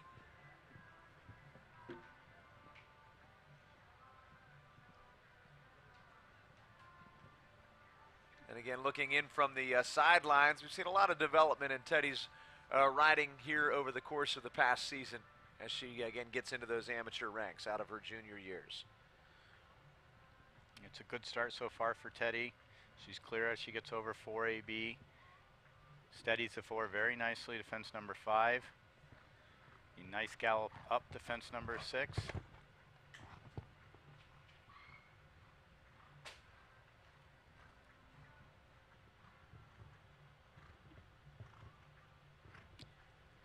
Clear through the combination, 7AB heading to fence number 8.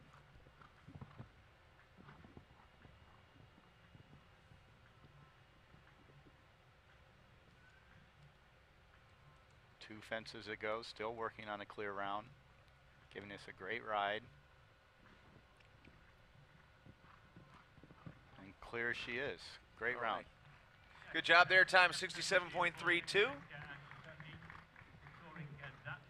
Yeah, we saw Teddy have an unfortunate dismount on her first mount today in this class, and great to see a young rider like her come back, put in a solid clear round, and put, you know, the first round behind her, and really step up to the plate there and jump a nice round. That could get into somebody's head if they didn't have sort of the capacity for that. But yeah, she jumped right to her feet as soon as it happened, got up, rejoined her horse, and seemed to be sort of in good spirits and no worse for the wear after that. But keeping, you know, your thought wrapped or your mind wrapped around what you got to do next and shake off what took place previously, there's an art to that for sure.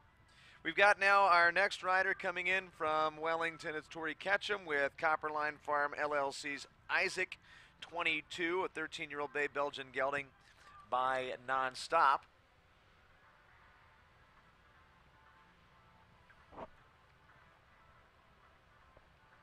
Isaac 22 has been competing with her throughout the course of the season, showing early on at the Winter Equestrian Festival into some of the high amateur ribbons there. Coming out of that, they moved on to a show in Old Salem into the results.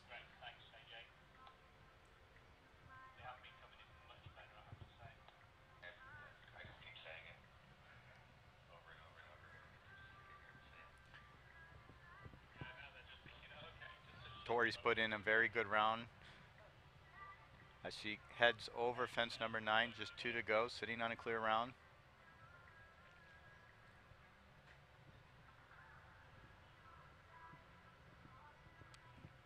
And clear all the way through. She gets there at 65.51.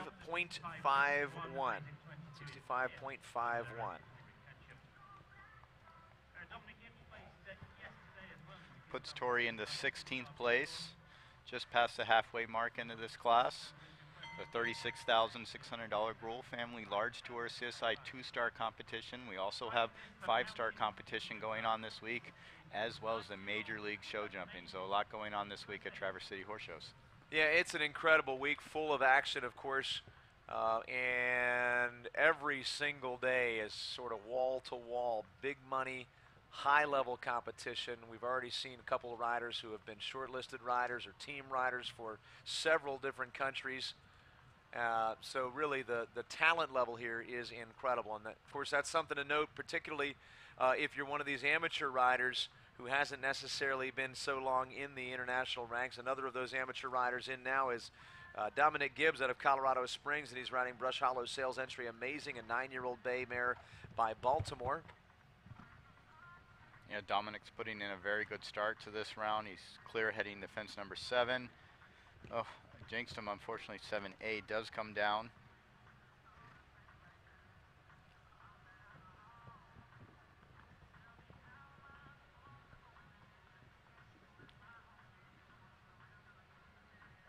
Young rider getting this great FEI international experience. Takes a bit of a shot coming into the last line. Unfortunately pays for it and finishes with 8 faults. In 59.19 is the time.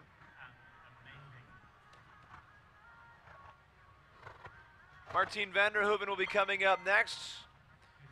Pinehurst, Texas, his home base. Lucciarelli International, the owners of Morris Orta. New mount here to Martine, a 9-year-old gray Belgian gelding by Eldorado van de Zeeschuk.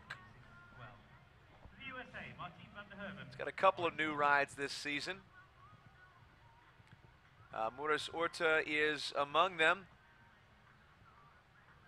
And early on in the year, he showed 2 ribbons at the Winter Equestrian Festival, went back to his home state of Texas, earned a runner-up placing in a $100,000 Grand Prix there at the Great Southwest Winter Series, along with some other ribbons in the open jumper welcome and Grand Prix ranks.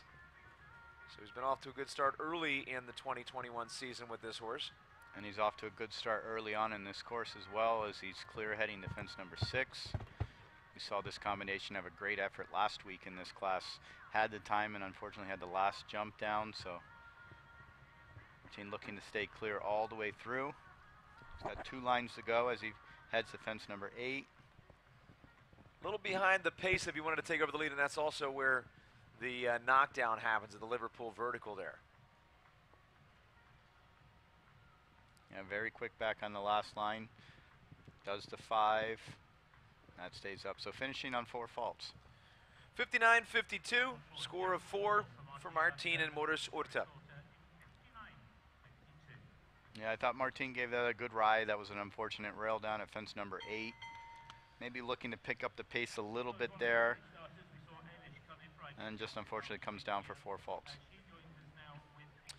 We've got the 49th out of 79 in the order of go now. A second Ailish Kniff ride out of South Salem, New York. This time it is the 11-year-old gray Holsteiner mare by Cartani. It's Carlotta, who they acquired about mid-2020 after some experience with both Daniel Bedoya and for a short time Shane Sweetenham. Debuted here last year with Ailish. Again, she's out of South Salem, New York.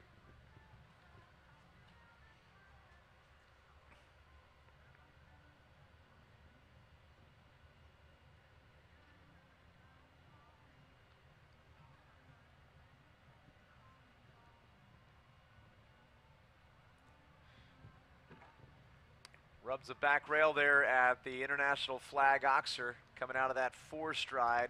Still good though. Stays up, that's most important. Ailish has given us a good ride. Good young rider, comes from a great family background. Parents Frank and Bonnie have a great business, good trainers.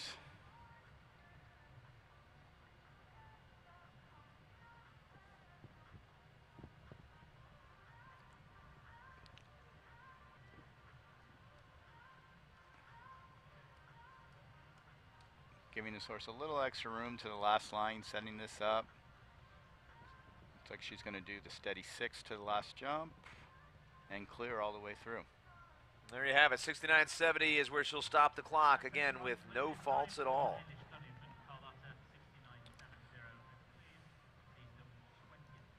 Out of the ribbons, but sitting in top 20. Great round for these 2. Set up nicely going into the weekend, and probably got their eyes set on that large tour Grand Prix final on Sunday.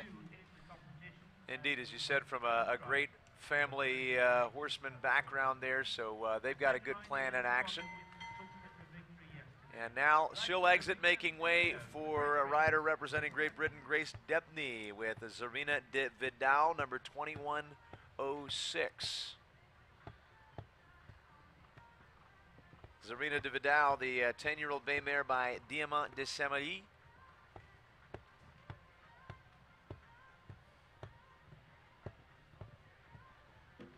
Wellington winner in the under-25 team event. Several other placings in the under-25 Grand Prix throughout the winter season. They also were top of the list in a Table A event in Old Salem. A top 3 finisher at a 4-star competition in Upperville. Yeah, so far on a speedy start. Very competitive this young rider is. Horse is jumping in great form. See how tight she turns back on this NetJets double. Stays really on the inside track. Good strong ride to get across B. maybe about 2 seconds off the pace right now, but still working on a very good time. She was our winner here in the large tour yesterday on Bohème de la Roque. Today working her way to the finish line. Not quite fast enough for the lead, but she's looking pretty good here. And she'll post a 58.16 effort. So she'll be up in the ribbons there nicely in 6th. Yeah, that was really well done. Grace is a great young rider. Definitely, like I said earlier, one for the future, and puts in a nice clear round in 58.16 seconds going into 6th place. Now time for Chandler Meadows to join us. So Chandler is here out of Newport Beach, California, riding Easy Boy. Easy Boy is a 12-year-old chestnut gelding by Tangelo van de Zothove.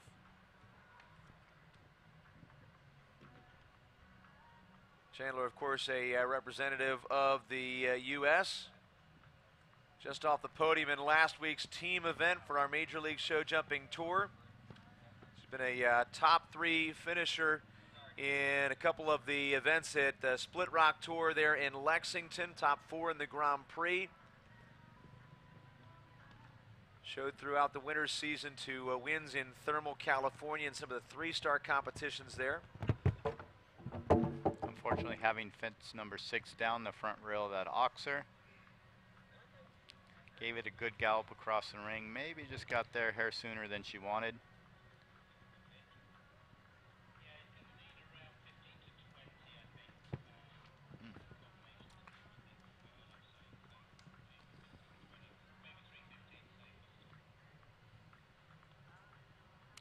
Going a little bit wide to the last jump, last line. Still on 4 faults. Doing the steady 6 to the last, and she'll finish on the 4 faults. She'll do so in 68.15, just the mid-course knockdown at the Traverse City Rainbow Oxer.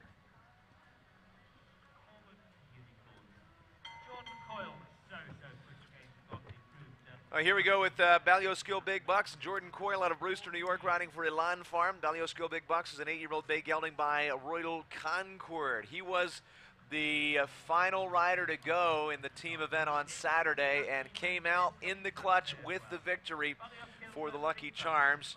That was a very exciting round. Jordan gave it one. What a great way to go. I mean, I love the format there. All 3 riders show in the first round of the team event.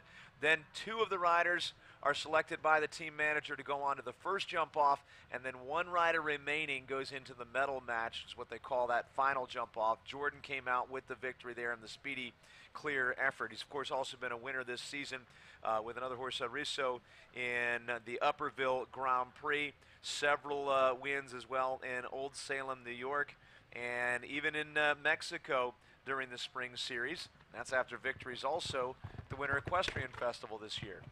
Big gallop across You saw him, the ring there. kick into that gallop on the way to number 6. Successful getting him up over that. And he's coming in with a pretty good pace, maybe a little bit behind what he'd need to be the leader, but we'll see if he can make up time in the final couple jumps here. Yeah, probably not the quickest horse, spends a lot of time in the air, but you can see Jordan's really taking the inside approach everywhere that he can.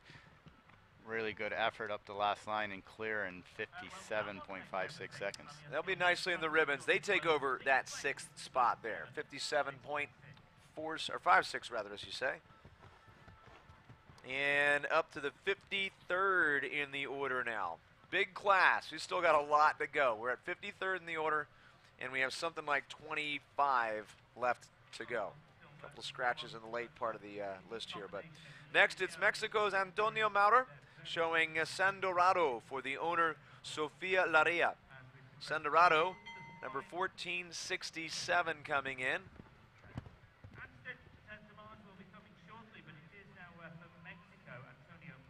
San Dorado is a 13-year-old bay Oldenburg gelding. And early this season, earned ribbons in several Grand Prix at the 2, 3, and 4-star level from March through May in the winter and spring season there in Mexico. A couple runner-ups as well in Monterrey and San Miguel. Antonio giving us a good ride. He's clear as he heads to fence number 6. keeping a nice pace, maybe not right on the winning pace, but certainly one to finish with a nice result if he can stay clear all the way through.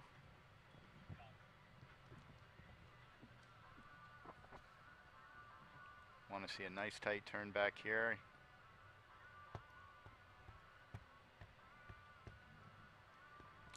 Clear over fence number 10, 1 to go, nice scalp across, good clear round, finishing in 62.75 seconds.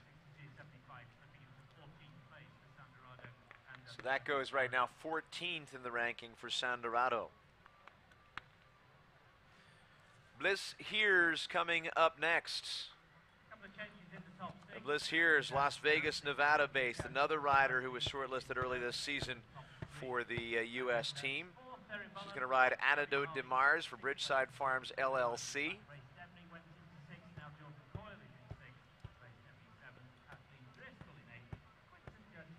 Yeah, like you said, Bliss and this horse were shortlisted for the Olympic Games. Horse has had a little bit of a break lately, coming back. This is one of his first classes back, if not his first class back in this two-star competition. So using the two-star to get back into the ring, get a couple rounds under its belt again. This combination has been very strong in the past. Clear rounds and lots of big five-star competition, very competitive. Since she was shortlisted, also, of course, accompanied the team through a few stops in Europe this season. Keborg in France, Sopat in Poland as well. Showed in the Nations Cup there.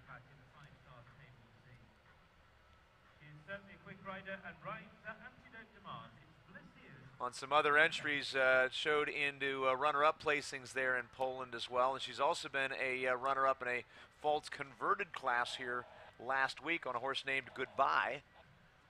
Right now, it's Antidote de Mars, 11-year-old base Self-Francais stallion by Diamant de Semilly, owned by Bridgeside Farms LLC in Las Vegas.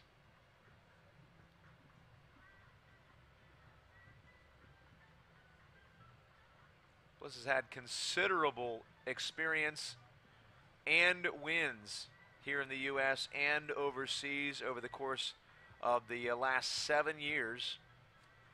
Very well traveled on the European tour.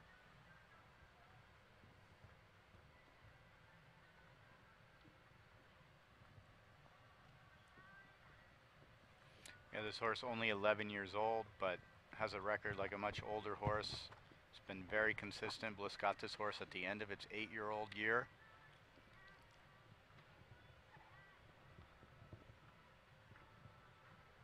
Very small horse, but a big stride for such a small horse.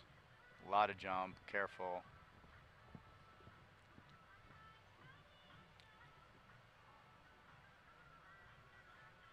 Bliss working on a nice clear round as she heads to the last line. A little rub at fence 10, but it stays up. And yes, clear all the way through. All right, so she'll get there in 62.83 into the 16th ranking. Yeah, I think a pretty good showing for a top horse like that today. Getting back into the ring and getting a nice clear round. Probably heading into Sunday, jump to two-star Grand Prix, and look forward to seeing these two in the future again.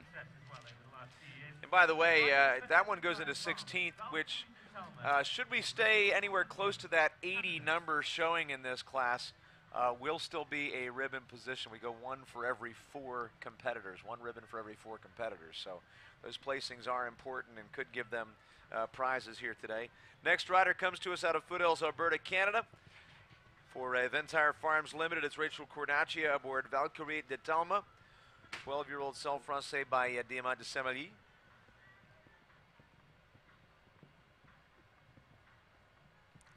Rachel and this horse have had a lot of success. It's a great horse. She's jumped clear in 5-star Grand Prix on this horse. Been all over the country and world. Oh, jinxer, unfortunately. A little miscommunication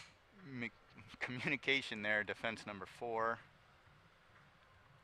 We haven't seen a lot of trouble going into that combination, only a few. But twice it sort of happened there. Once they sort of popped up and over the oxer after the miscommunication and couldn't get through the combination. This time they don't even get in. Clear the second time through. It's hard to see at our angle what happened there. Yeah, we're all the way in the exact opposite corner of the arena from that combination. And of course, now that there's a second stop at number 6, the round will come to a close with a score of elimination.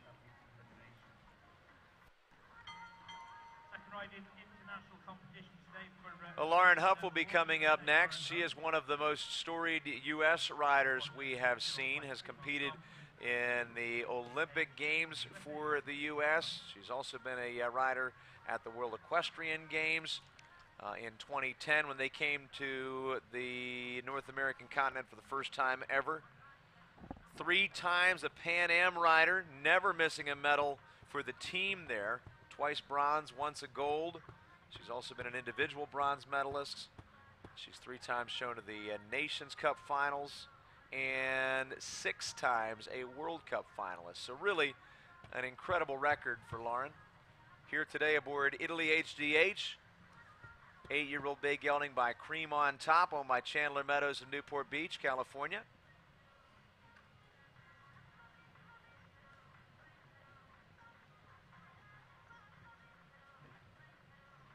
Little rub there at the back rail of the oxer. You see Lauren really fighting for that 4 stride. Got it done.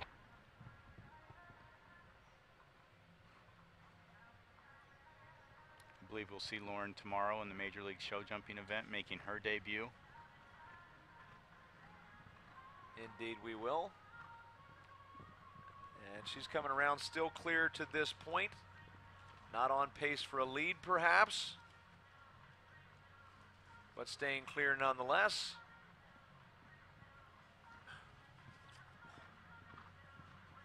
Yep, clear all the way through for Lauren. And she'll get there in 62.59.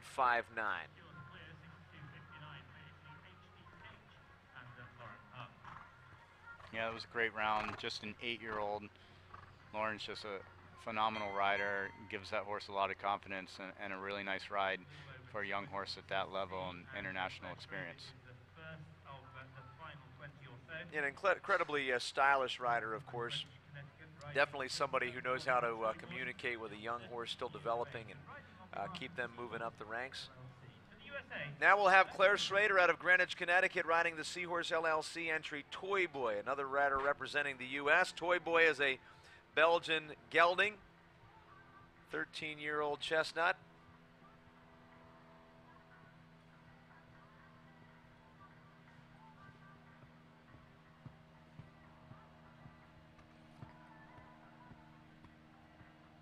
Claire's another young rider, has had great success.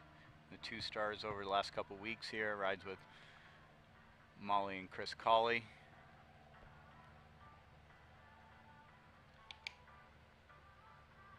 Late season winner of a $10,000 open jumper class last year in Wellington. Shows also in the high amateur ranks. Unfortunately, we did have a rail at fence number 5, the front rail of that oxer coming down, that short 4.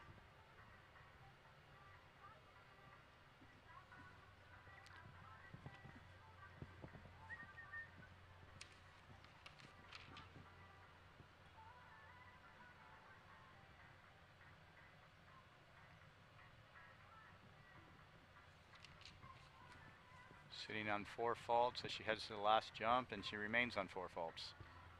Do so in 64.24 there for Claire Schrader and Toy Boy.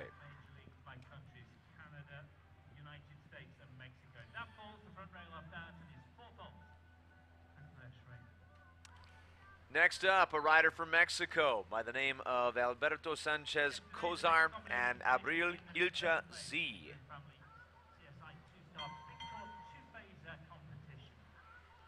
Alberto, a 2018 team gold, individual silver medalist at the Central American and Caribbean Games.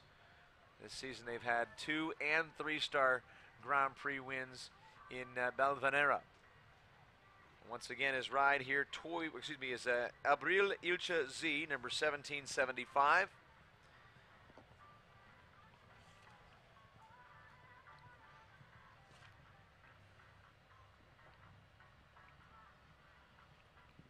Fast start for Alberto. He sees he's really standing on the inside track here to fence number 3.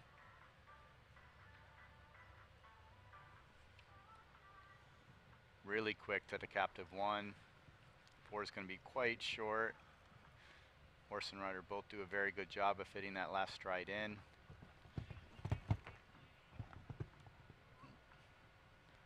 Big effort over fence number 6. Looks like rider lost his stirrup a little bit. Maybe lost a little time there from 6 to 7 on that wide approach. Still putting in a very quick effort.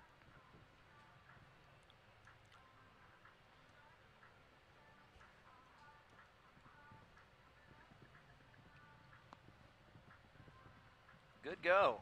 Not too shabby in the time department either. 58.88 is the finish time there. And as they wrap up a clear effort, they'll go into 8th place. That was a good save. He did lose his stirrup. He never regained it, so he jumped the second half of the course with no stirrup and was still able to finish on a nice fast time in 58.88 seconds. I'm sure you've experienced that, Michael, and I know that it's something that you practice from time to time, but still shakes you up a little bit when you're in the middle of a round. Yeah, it's definitely not easy to finish a round and keep your balance and not, you know, horses can react to that. Sure. Your leg can move, the stirrup can bounce and hit them in the stomach, so it's very hard to finish on a clear round when something like that happens. Now we should have another rider from Mexico coming in next by the name of Aviera Maurabuc. She'll be riding the Mary Garou Trotty entry Puertas Liz. I believe she's making her way down here. We'll just check in with AJ at the gate to be sure of that. But Aviera has had a couple of wins already in the small and medium tour classes here.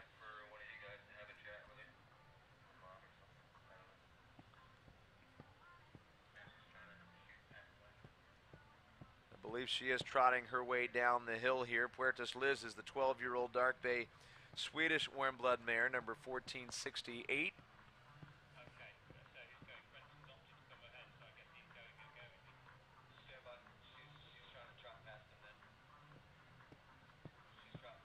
Couple of big ribbons over the past few seasons. She has been a rider in a Nations Cup event at Deer Ridge last year. Top honors this season have come in Monterey in a 3-star event, as well as a 4-star final class. That one came aboard Puertas Liz.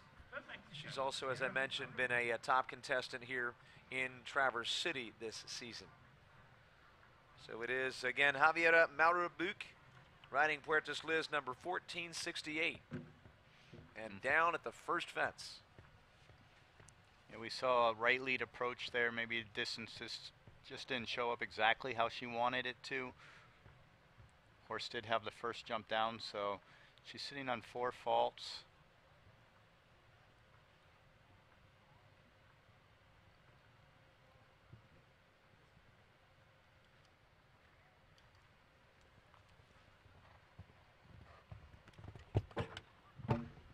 Fence number 6, the front rail, the ox are coming down. We have 8 faults as we head to fence number 8.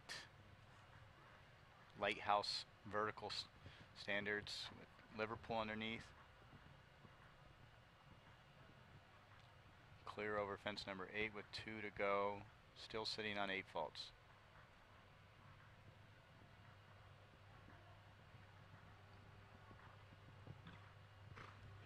And that's where she'll finish. Time of 65.25 with 8 faults. And one sort of side note here, just as you're watching, we're talking a lot about what's happening in the ring. There's a lot, of course, preparation that goes on outside of the ring up in that schooling area, and at times maybe the timing is not exactly right. You got to rush your way down so that you don't miss your spot. It looked like that might have been the case there for Javiera with Puertas Liz. And again, already successful earlier this season and earlier here in Traverse City. We look forward to seeing them back maybe with some success later on down the road. Quentin Judge comes to us now with H.H. Philonis. This is an 8-year-old bay Oldenburg gelding by Feliu de Muse, Double H Farm entry, where Quentin is based there in Wellington. See another rider with an early rail.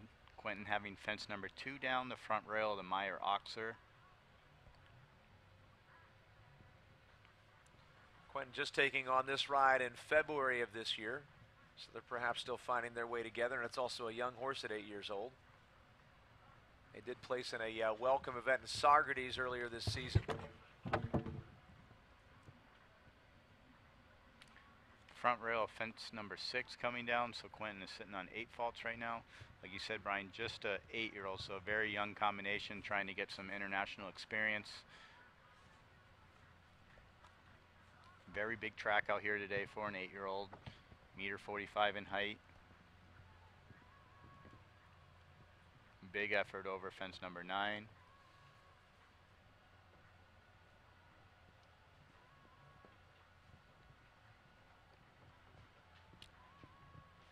And a great finish there over the last jump.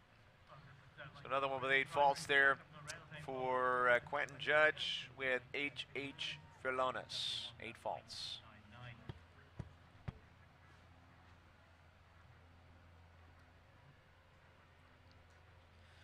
Charlie Jacobs, based out of Boston, Massachusetts, here with CMJ Sport Horse LLC's Brain Power next. Brain Power, 15-year-old Dutch warm blood gelding by Contendro, a 6-year partnership with Charlie. And of course, we go from a horse brand new to its rider as Quentin exits the ring to one who has been well established and has the age and experience to draw from. Charlie, of course, since the early 90s, a Nations Cup rider for the U.S., wins in Falsterbro and Luxembourg and Rotterdam during that time. After some time sort of away from the international scene, had some team honors in Spruce Meadows, Buenos Aires as well. He's been 4 times a World Cup finalist. So far here, looks to be working on a clear round aboard Brain Power.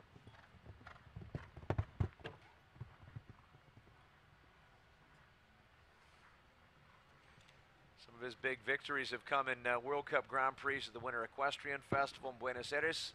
As you can see here, going into the NetJets combination, they'll pull the rail on that vertical, 7A.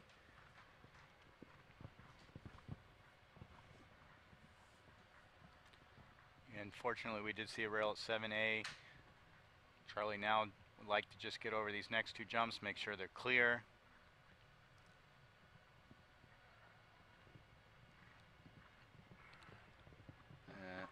Unfortunately, the last rail coming down as well. So it's 7A and number 11 coming down there. 8 faults the finish score there as well. 62 have shown, still 17 left. Well, actually, we're at the 62nd in the order anyway. A couple of scratches earlier on, so still 17 left to go as Katie Dining comes back to the ring on another entry. This one owned by Grant Road Partners out of New York, New York. Is an 11-year-old chestnut Self-Francais stallion by Apache Dadre. It's Athos Del. She's been on this horse since 2019 in September, so a couple of years of experience together. Wins previously or prior to Katie's handling of the mount have come in several events throughout Europe before coming to the U.S. They've competed extensively in North America and Europe since then, placing in 3-, 4-, and 5-star events all over the map.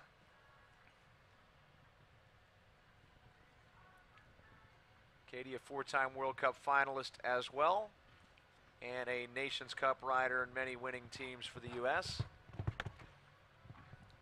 Katie's giving this a very good competitive ride so far, heading to the NetJets double, 2-stride. She could be close to the pace necessary here on the landing side of number 8. We were looking for 40 seconds or better to be on that pace. She's a little bit behind, but maybe she can make it up here, or at least have a competitive round for ribbons. Remember, $36,600 offered up here in this Grew Family Large Tour class. Very good effort over the last jump. Does the 5-stride and finishes with a clear round in 58.62 seconds. Nice job. So she will land 8th in the ranking right now. Yeah, it's been a while since we've seen someone crack the top 3. Olivia Chowdhury still in the lead with Chuck Berry in a time of 54.24 seconds. And next we'll see a Kara Rather Carey second ride out of Trelawney Farm in New York, New York. Cedric, number 1599, coming in. Cedric, a 14-year-old bay gelding by Indoctro.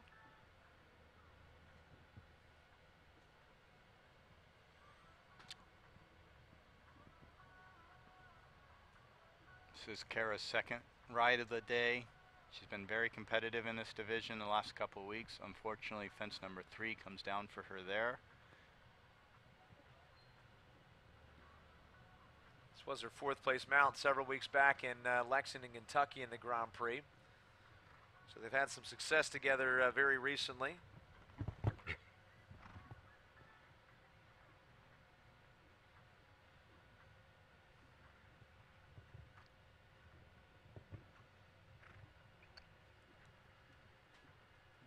Still sitting on that 4 faults as she heads to fence number 8. Liverpool sitting on the backside of that vertical. Premier Equestrian Oxer at fence number 9. And 1 jump to go, still on 4 faults, and stays on 4 faults. And careful to the finish there in 64.70, and just the early knockdown giving her that 4-fault penalty. Eric Crowett, rider for Canada, joining us here with Cactus de Cosnien, number 1412.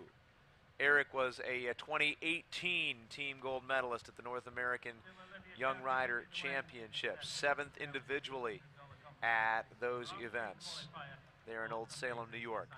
This season, an under 25 top 3 finisher in a couple of events there in Wellington, Florida. In the past, he's actually had some victories last year at Deer Ridge in the 2-star events.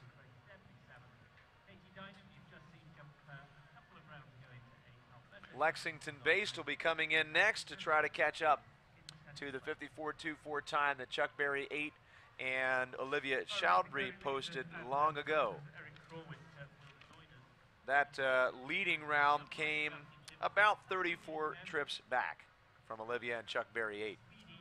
So it's been a long-standing top time.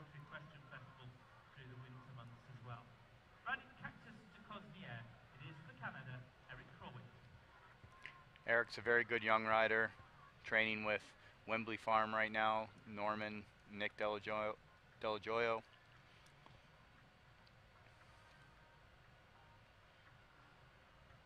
Had some high junior amateur classic wins and championships here at the Great Lakes Equestrian Festival in the national divisions.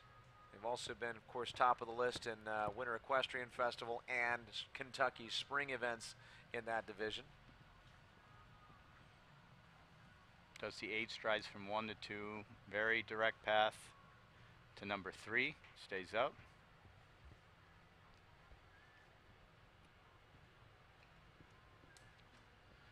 Again, just a 9-year-old. Eric's a young rider. It's a younger horse. So 2 younger horse and rider combinations competing at this high level FEI competition.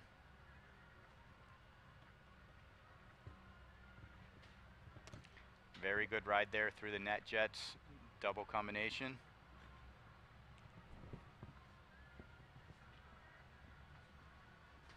Does do the forward 7 from 8 to 9. He's clear with 2 jumps to go.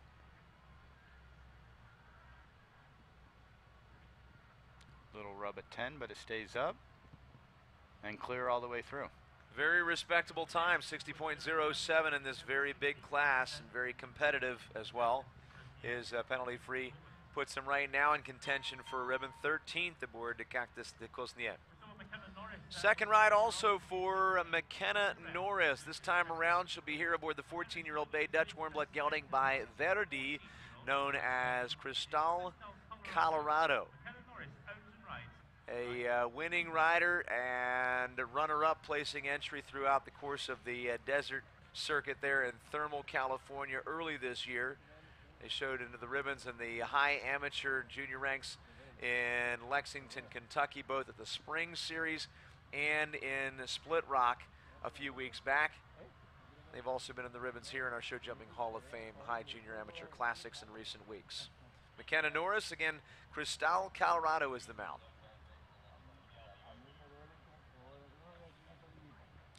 Yeah, it's a great start so far. Steadies for the 4, clear. See her really asking her horse to come forward.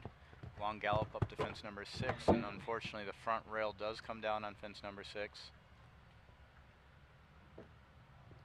As does 7A and 7B. So a little bit bobble there in the middle with 3 rails coming down, sitting on 12 faults as she heads to fence number 8. Does clear that.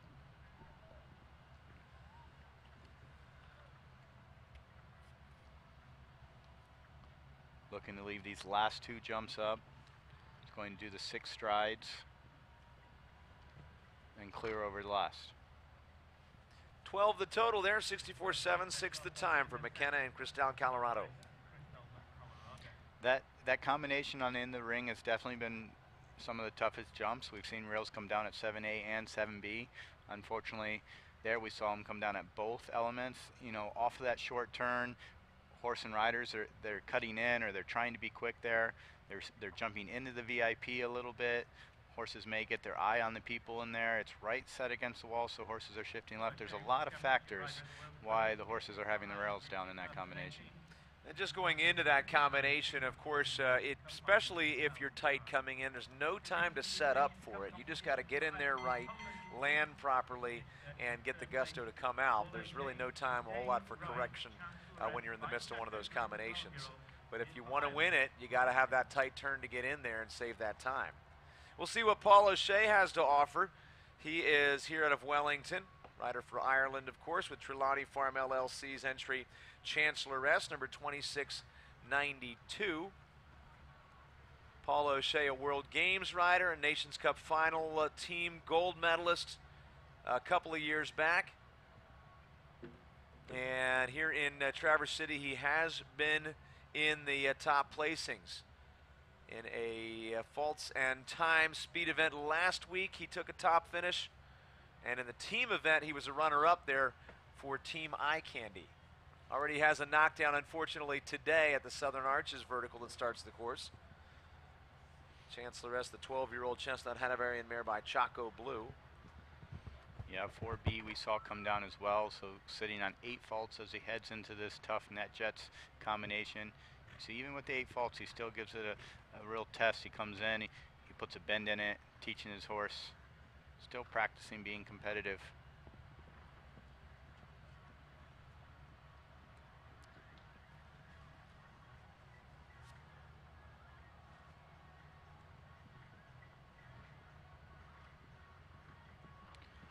So finishing on the 8 faults as he clears the last jump.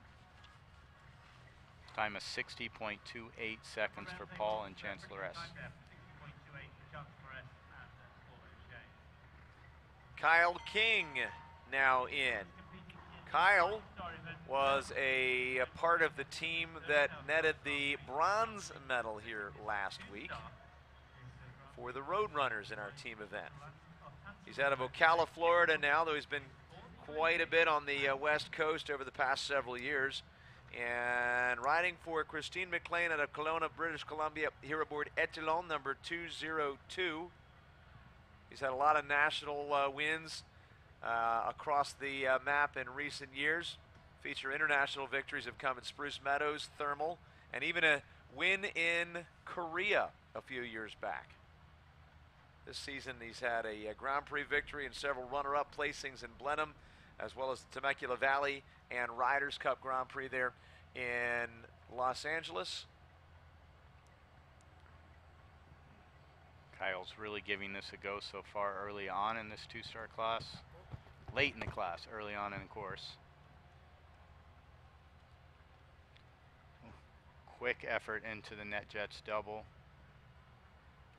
Last week's Grand Prix, he was third as well, along with the third place for the team on Sunday. He was one of only 4 to get into the All-USA jump-off, and took Coffee to go into that third spot. Looking pretty quick here, as you said. Yeah. Can he get up to that 55 mark? I don't know. Ooh. 54-24. Unfortunately, that 5 stride to the last just got away from them a little bit and couldn't quite get across the last jump, finishing in 4 faults. Nice to see someone going for it nonetheless. He will end up with 4 in 55.62. Had the time for a 4th place finish, but unfortunately with that 4 faults puts him just in the top 30. Jessica Mendoza, certainly one of the top level riders in the sport. Definitely for Great Britain, she has done quite a bit of good work, showing twice to bronze medals in the Nations Cup finals in Barcelona in 2015 and 2016. She has 5 times shown at the European Championships, 2 team gold, 1 team silver, as well as an individual bronze in those outings.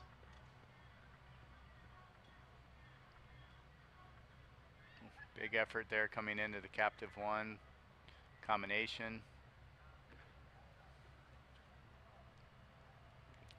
Very quick horse across the ground and in the air. Jess is always a very competitive rider. Takes a shot into the double. Very good there.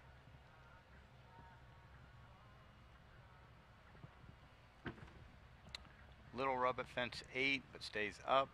Gallops across fence 9, 2 jumps to go. She is quick. And clear all the way through. Penalty-free ride there for Jessica Mendoza once again, as she just finished up aboard Dublin, and her time will put her into 5th, 57.02. Yeah, excellent round there for Jess. Super competitive rider. Horse is very quick. Definitely will be looking to see her on Sunday be another quick round. That was a great round leading into Sunday. In today's Friday, $36,600 Crew Family Large Tour, CSI 2-star. 10 more to go. Among them, we've got the second Rodrigo Lambre ride. He's now in aboard Diableur, number 2481. Again, one of 10 left. This is another one owned by Mario Oñate. Diableur is a 13-year-old Royal Dutch Warmblood mount by Berlin. And again, Rodrigo Lambre, rider for Brazil. Rodrigo giving this a good effort early on. Big strided horse, staying on the inside track where he can to save time.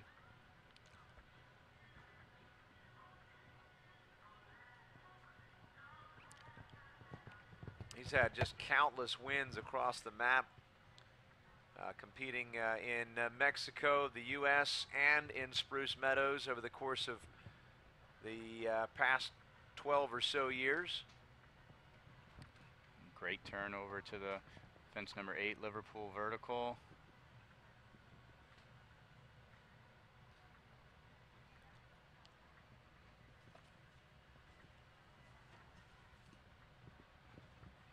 And a nice effort there, clear round for Rodrigo and Diableur. Time comes in at 59.30. He'll land in 11th place right now with 9 lefts. Kristen van der Veen early on had a lead, but it wasn't very long that she kept it. That was aboard Bull Run's Faustino Detilli, and it still holds second just behind Chuck Berry, 8, and Olivia Chowdhury. Kristen van der Veen never one to sit back and relax in one of these competitions, whether it's early or late in the week. So I have a good feeling she's going to be going for it again as she returns now with Bull Run's Agape. As I mentioned earlier, she had several victories here last week. Top finisher in the small and medium tour with this horse. She took the Innovo Speed win with Faustino Detilli, and also competed on behalf of the Diamond Devils in the team event last week. So she was very busy and also very successful. Right now she's trying to catch up to 54.24. Here with Bull Run's Agape, the 9-year-old Bay Holsteiner gelding by Laval. You Zell Kristen on her first mount. She was the only one to do 3 strides in that outside line there.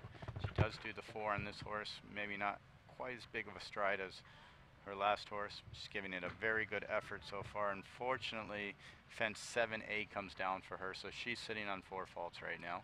You know, it's interesting. You're told to sort of look at the turn as you're jumping, right? Well, she was looking for the turn from 6 to 7A, about 3 strides out from that Traverse City, Michigan oxer. Eyeing it up early. Unfortunately, a couple rails down early in the middle of the course and in the last as well, so finishing on 12 faults. Time will be 58.16. So she was quick, fairly quick anyway, but also with 12 faults. She's still got that second position aboard Bull Run's Faustino Tilly. We'll see if she stays there as we're working our way toward the finish line here with only 8 left.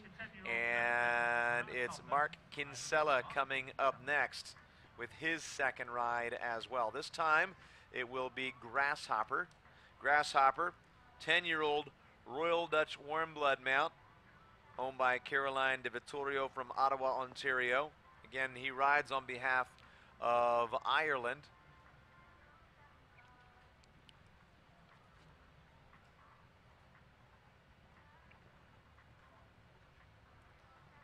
Really only competing with Mark starting this season.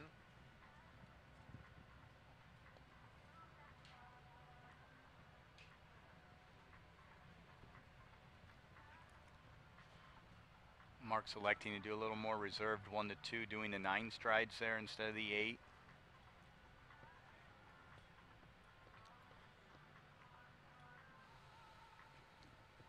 Clear through the captive 1 combination. Sets up for the 4 stride very nicely as he heads to fence number 6, the Traverse City Oxer. Unfortunately, the front rail of fence number 6 does come down, sitting on 4 faults. See a little spook going into that combination. Mark gives him a little extra leg, gets through it, leaves the poles up.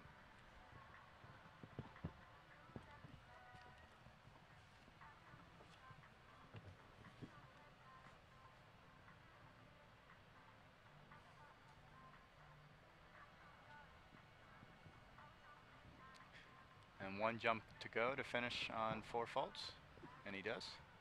Yeah, the number 6 fence coming down there for the 4 in a time of 69.20 for faults. You know, this is one of those classes where you can really point to just a few obstacles being the problem fences. Again, 6, 7AB. Of course, we also had over there the earlier combination at the captive 1, Oxer and Vertical, 4AB. Cabana Coast has been down a few times there on the approach to the final fence. But those are the real points at which we've seen the most knockdowns. Here's Erin Ballard. I believe she's going to be going forward as we've seen her do so many times here in the past couple of weeks. She's riding Corner Pocket Z now, the 9-year-old bay Zangerside gelding by Cornet Obolensky.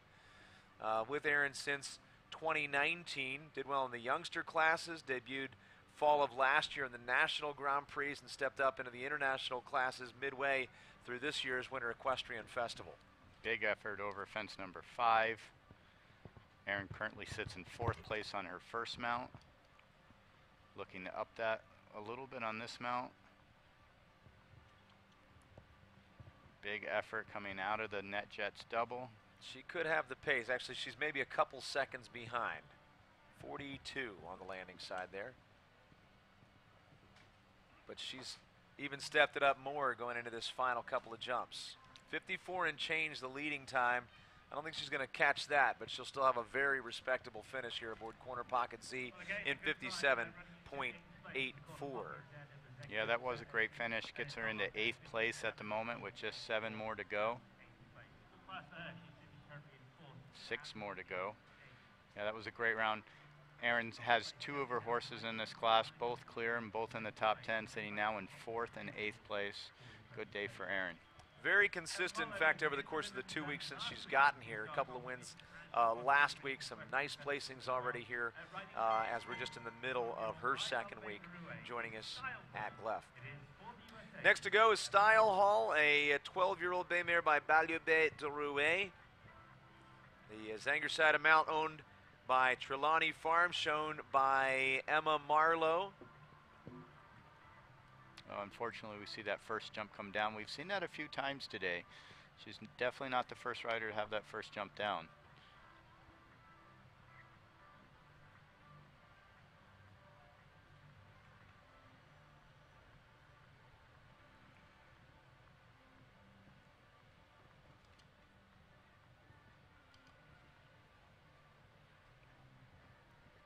So still on the 4 faults. Emma heads to fence number 6. Gives herself a little extra room heading into the double combination that's been so tough today.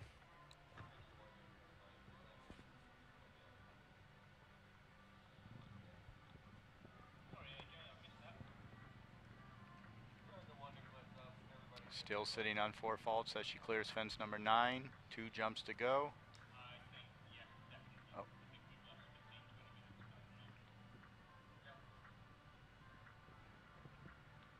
And 4 faults she will finish with. So 4 faults in 68.11 seconds. 68.114 for Style Hall and Emma Marlowe. Down to the final 5, and he's been an Olympic gold medalist, of course, and will be very much part of the Brazilian team at Tokyo over the next rider for Brazil coming up next. Perhaps one of the most storied riders in the field here, Rodrigo Pessoa. Aboard Artemis Equestrian Farms entry, this is Venice Beach. He's had gold medals, Olympic Games. He's been a top finisher several times at the World Cup Finals. Venice Beach will be his 12-year-old chestnut Hanoverian mare by Voltaire.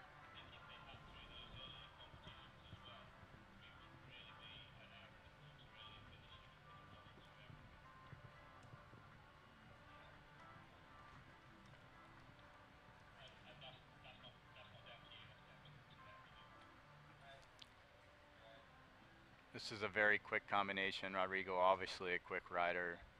He's won so many events. This horse is speedy. Interesting to see how much he opens this horse up today. I believe this is their debut round together here at Traverse City Horse Show.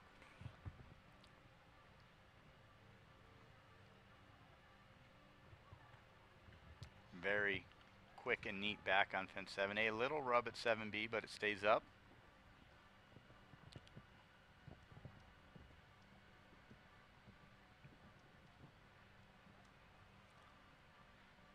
Turning very tight back on fence 10.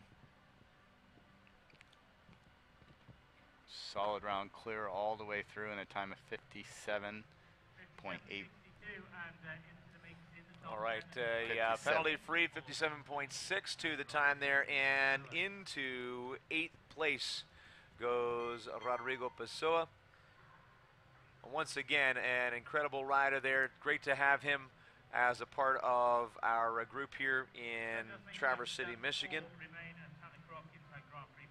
And he's well inside the ribbons now with 4 left to go. Tanner Karotkin coming up next aboard Volo's Diamond, number 76. Volo's Diamond, a 10-year-old gray Oldenburg gelding by Staccato, owned by Sandalwood Farms.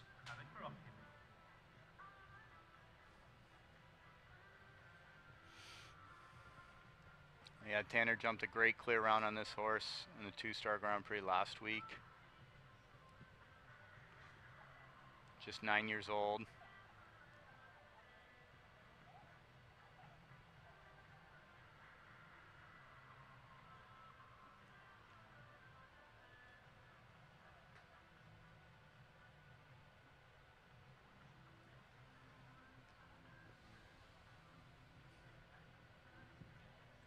A great effort over that outside line all the way through fence 4AB to 5. See a little peak there at fence number 6. Again, this horse is only 9 years old.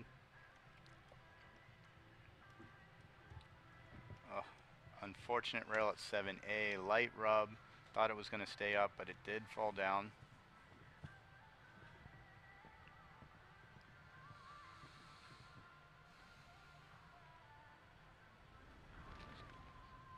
Tanner would like to keep it on 4 faults, clear these last 2 jumps. And he does. Tanner with 4 faults and 63.84 here today aboard Volo's Diamond. Haley Bannis up next with Farrah Flies, number 226.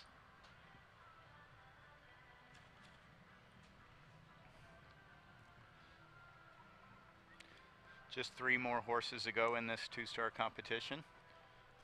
Indeed, and they've been chasing Olivia Chowdhury since very early on with Chuck Berry 8's time of 54.24. Haley Bannis will be first of our 3 left. Her trainer trotting his way down to the arena here as she makes her way through the arch in just moments. She'll be aboard that 9-year-old gray mare by Capistrano. She is out of Lake Forest, Illinois.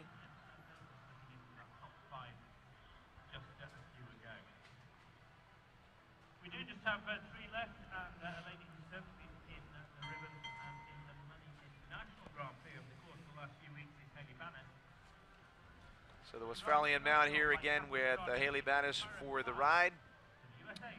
This season, a winner in Lamplight Grand Prix action. That happened just last month. She's also been at the top of the list in the junior amateur ranks throughout the course of the Winter Equestrian Festival, showing through the Upperville series there in June.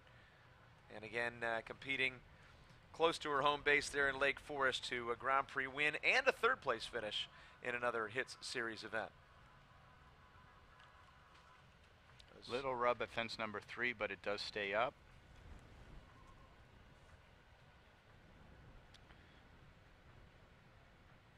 Another younger horse at 9 years old. Great to see these 8 and 9-year-olds jumping in these competitions. These 2 stars really serve a great purpose for that, getting the international experience for these horses and riders.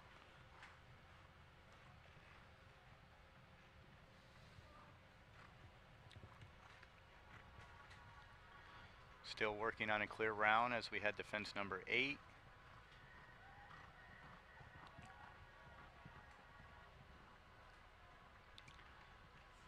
Does the 8 strides from 8 to 9.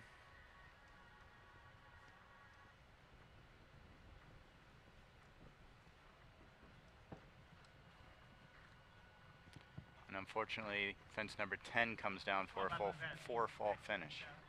That's another one of the jumps that's been fairly regular for knockdowns here today. Not necessarily as much as, say, the combination here, but 4 faults, and that's happened several times throughout the day. Haley Bannis and Farrah Flies with just the 1 knockdown. 2 more to go. Rider from Mexico, Daniel Atimascuna, will join us here aboard Come Back. And he's the only rider that could prevent a U.S. win because he's from Mexico and our final rider is from the USA. Daniel here with a 13-year-old bay Oldenburg mare by Chinta, number 2177. Couple of ribbons coming through our Grand Prix and feature classes here over the last couple of weeks. He started off the season showing in Puebla and Monterrey. To ribbons in 3-star classes there.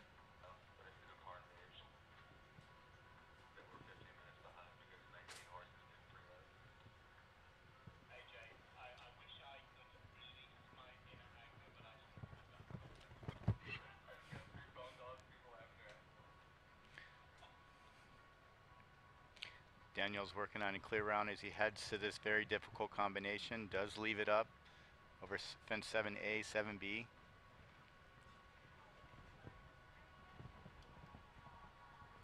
Does the 7 strides, gets there a little early, but clears it. Fence number 9, 2 jumps to go to stay on his clear round. Elects to do the 6. Oh, got jarred loose a little bit over the last jump, but he does stay clear. Yeah, they were a little out of sync coming over that final jump there, but he regains composure on his way to the finish line.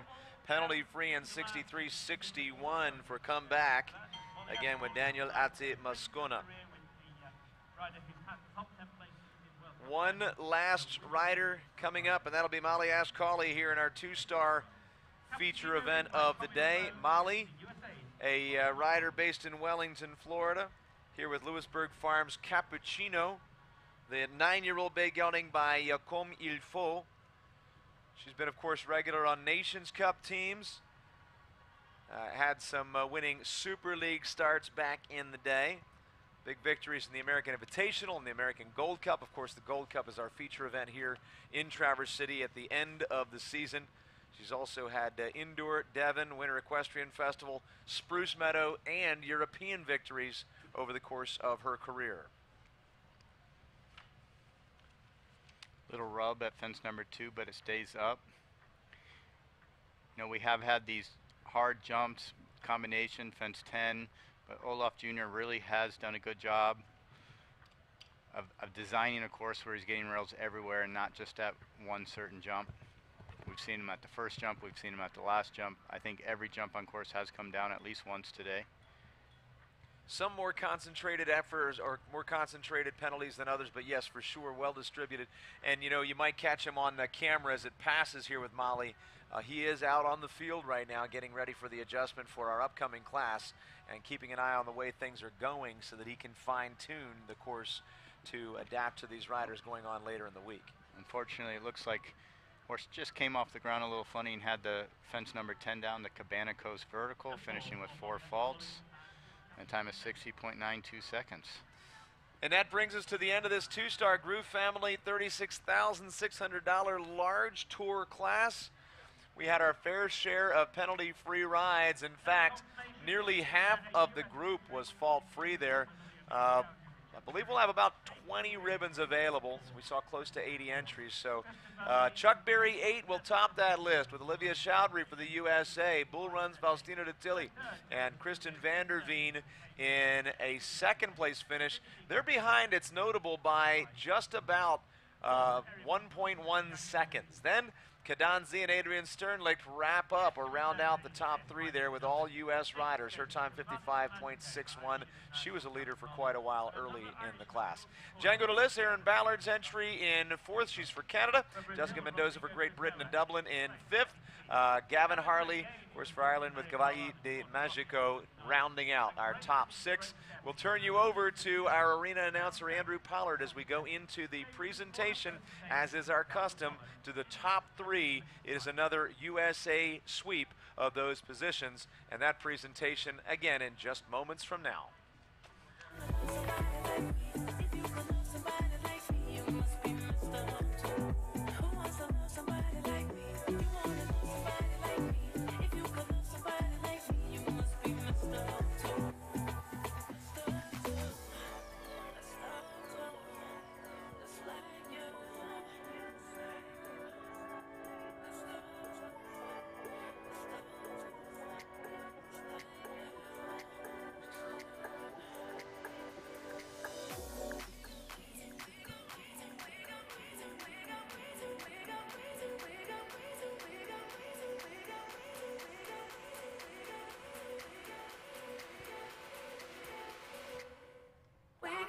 Too much of color. For me and honest, we got way too much in common. Since I'm being honest, who wants to love somebody like me? You want to love somebody like me? If you could love somebody like me, you must be messed up too. Who wants to love somebody like me? You want to love somebody like me? If you could love somebody like me, you must be messed up too.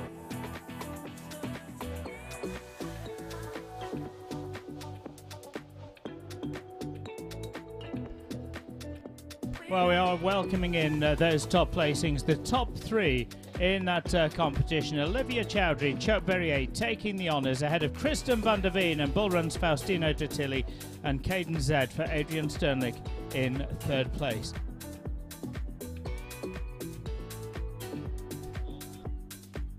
Ladies and gentlemen, in honour of our winning rider, let's please ask you to stand and remove cover for the national anthem of the winning rider, the national anthem of the United States of America.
Olivia Chowdhury takes the victory. What a time, 54.24, taking the win with Chuck Berry 8. It's ahead of Kristen van der Veen and Bull Run's Faustino Dattili, but we'll go for those official photographs, and we'll go firstly with our third place finisher, Adrian Sternlicht, for the USA with Caden Z.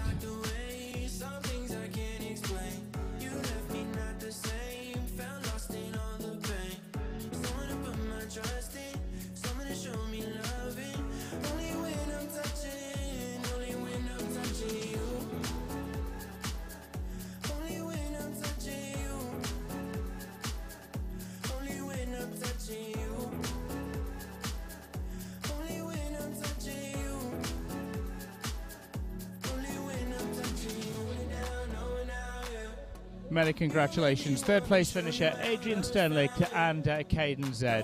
The runner-up, second place today, always quick against the clock, Kristen van der Veen, Bull Run's Faustino Dattili.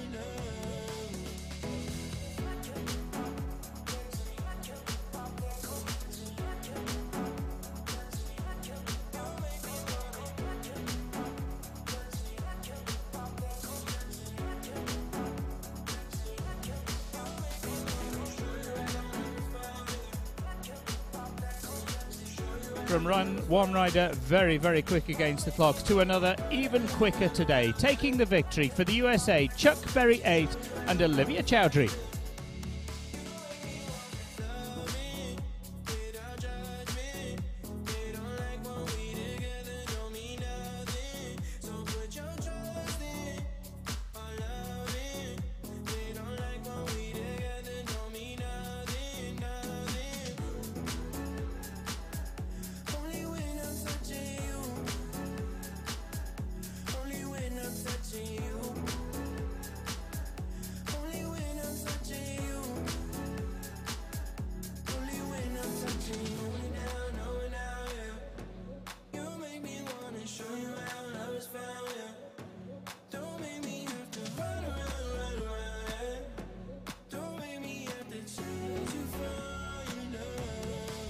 Long time leader taking the victory, and a huge, huge thank you to the Groove family for all of their support, their continued support here in Michigan at the Great Lakes Equestrian Festival and this second week of Major League Show Jumping Tournament.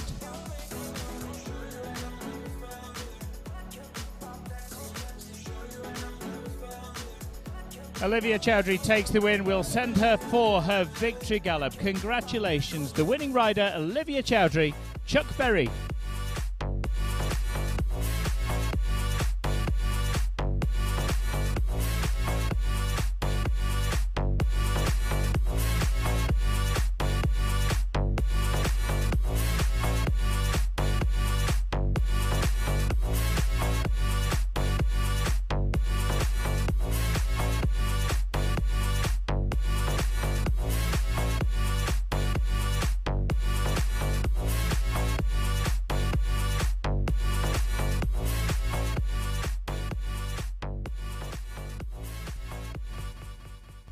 Well, thank you all very, very much indeed. And, well, we're going to start with the next, the CSI 5-star $72,900 primary question, 1 meter 50 at 3:15. 40 starters due to come in that. Before we do so, arena maintenance. And, of course, it is that opportunity as well to say happy birthday to somebody very special here in Michigan. Happy birthday to Flip Sarmiento. You'll see him putting the timers out. It is his 25th birthday today.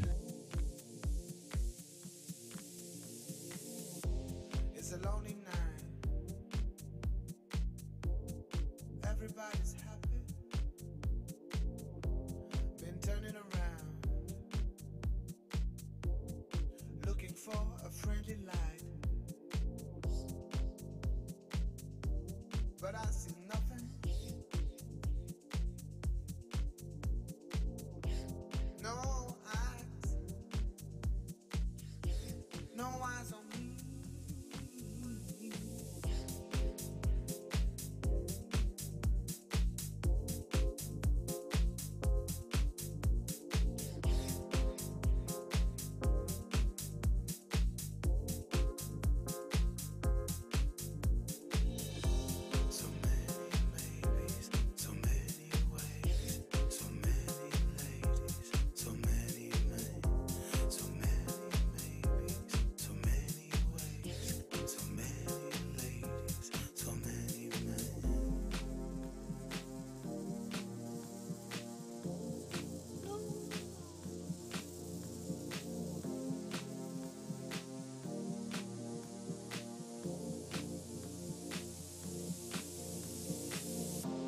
It's a lonely night, everybody's happy, been turning around, looking for a friendly light, but I see nothing, no eyes,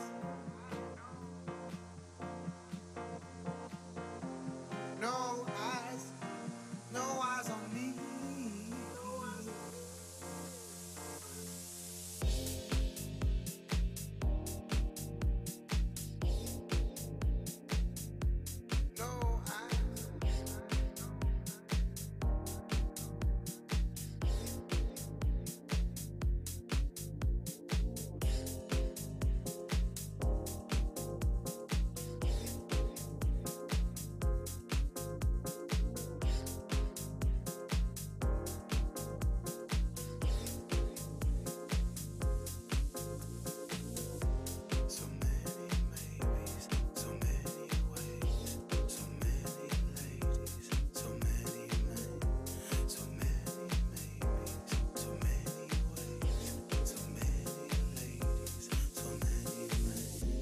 It's a lonely night,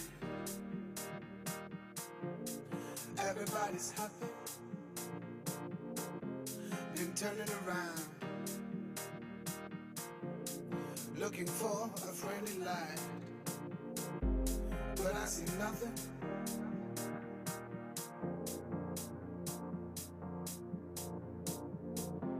no eyes, no eyes on me.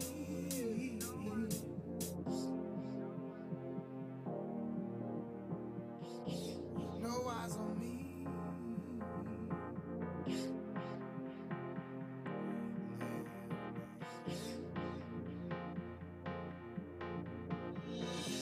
Can you see me lying? Can you see why I can stand? Can you feel me thinking? Would you save me if I fail? I would love to love you. I would love to be your man.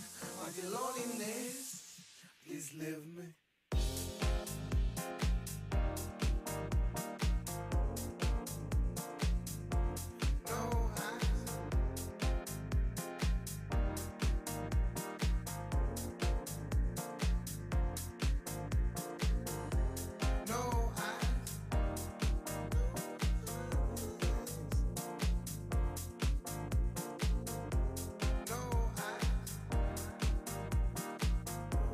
No eyes on me.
always happy. Been turning around, looking for a friendly light.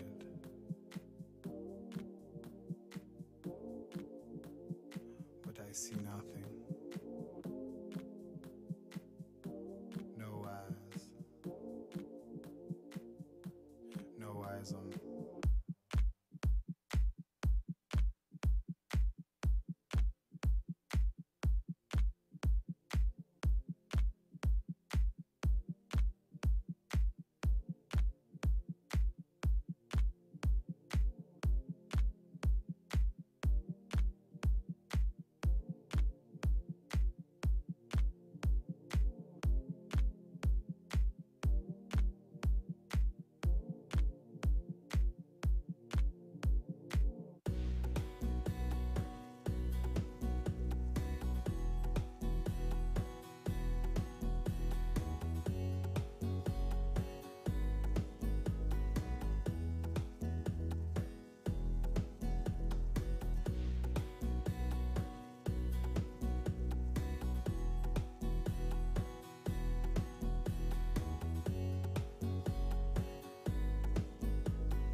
Stop the clocks, it's amazing.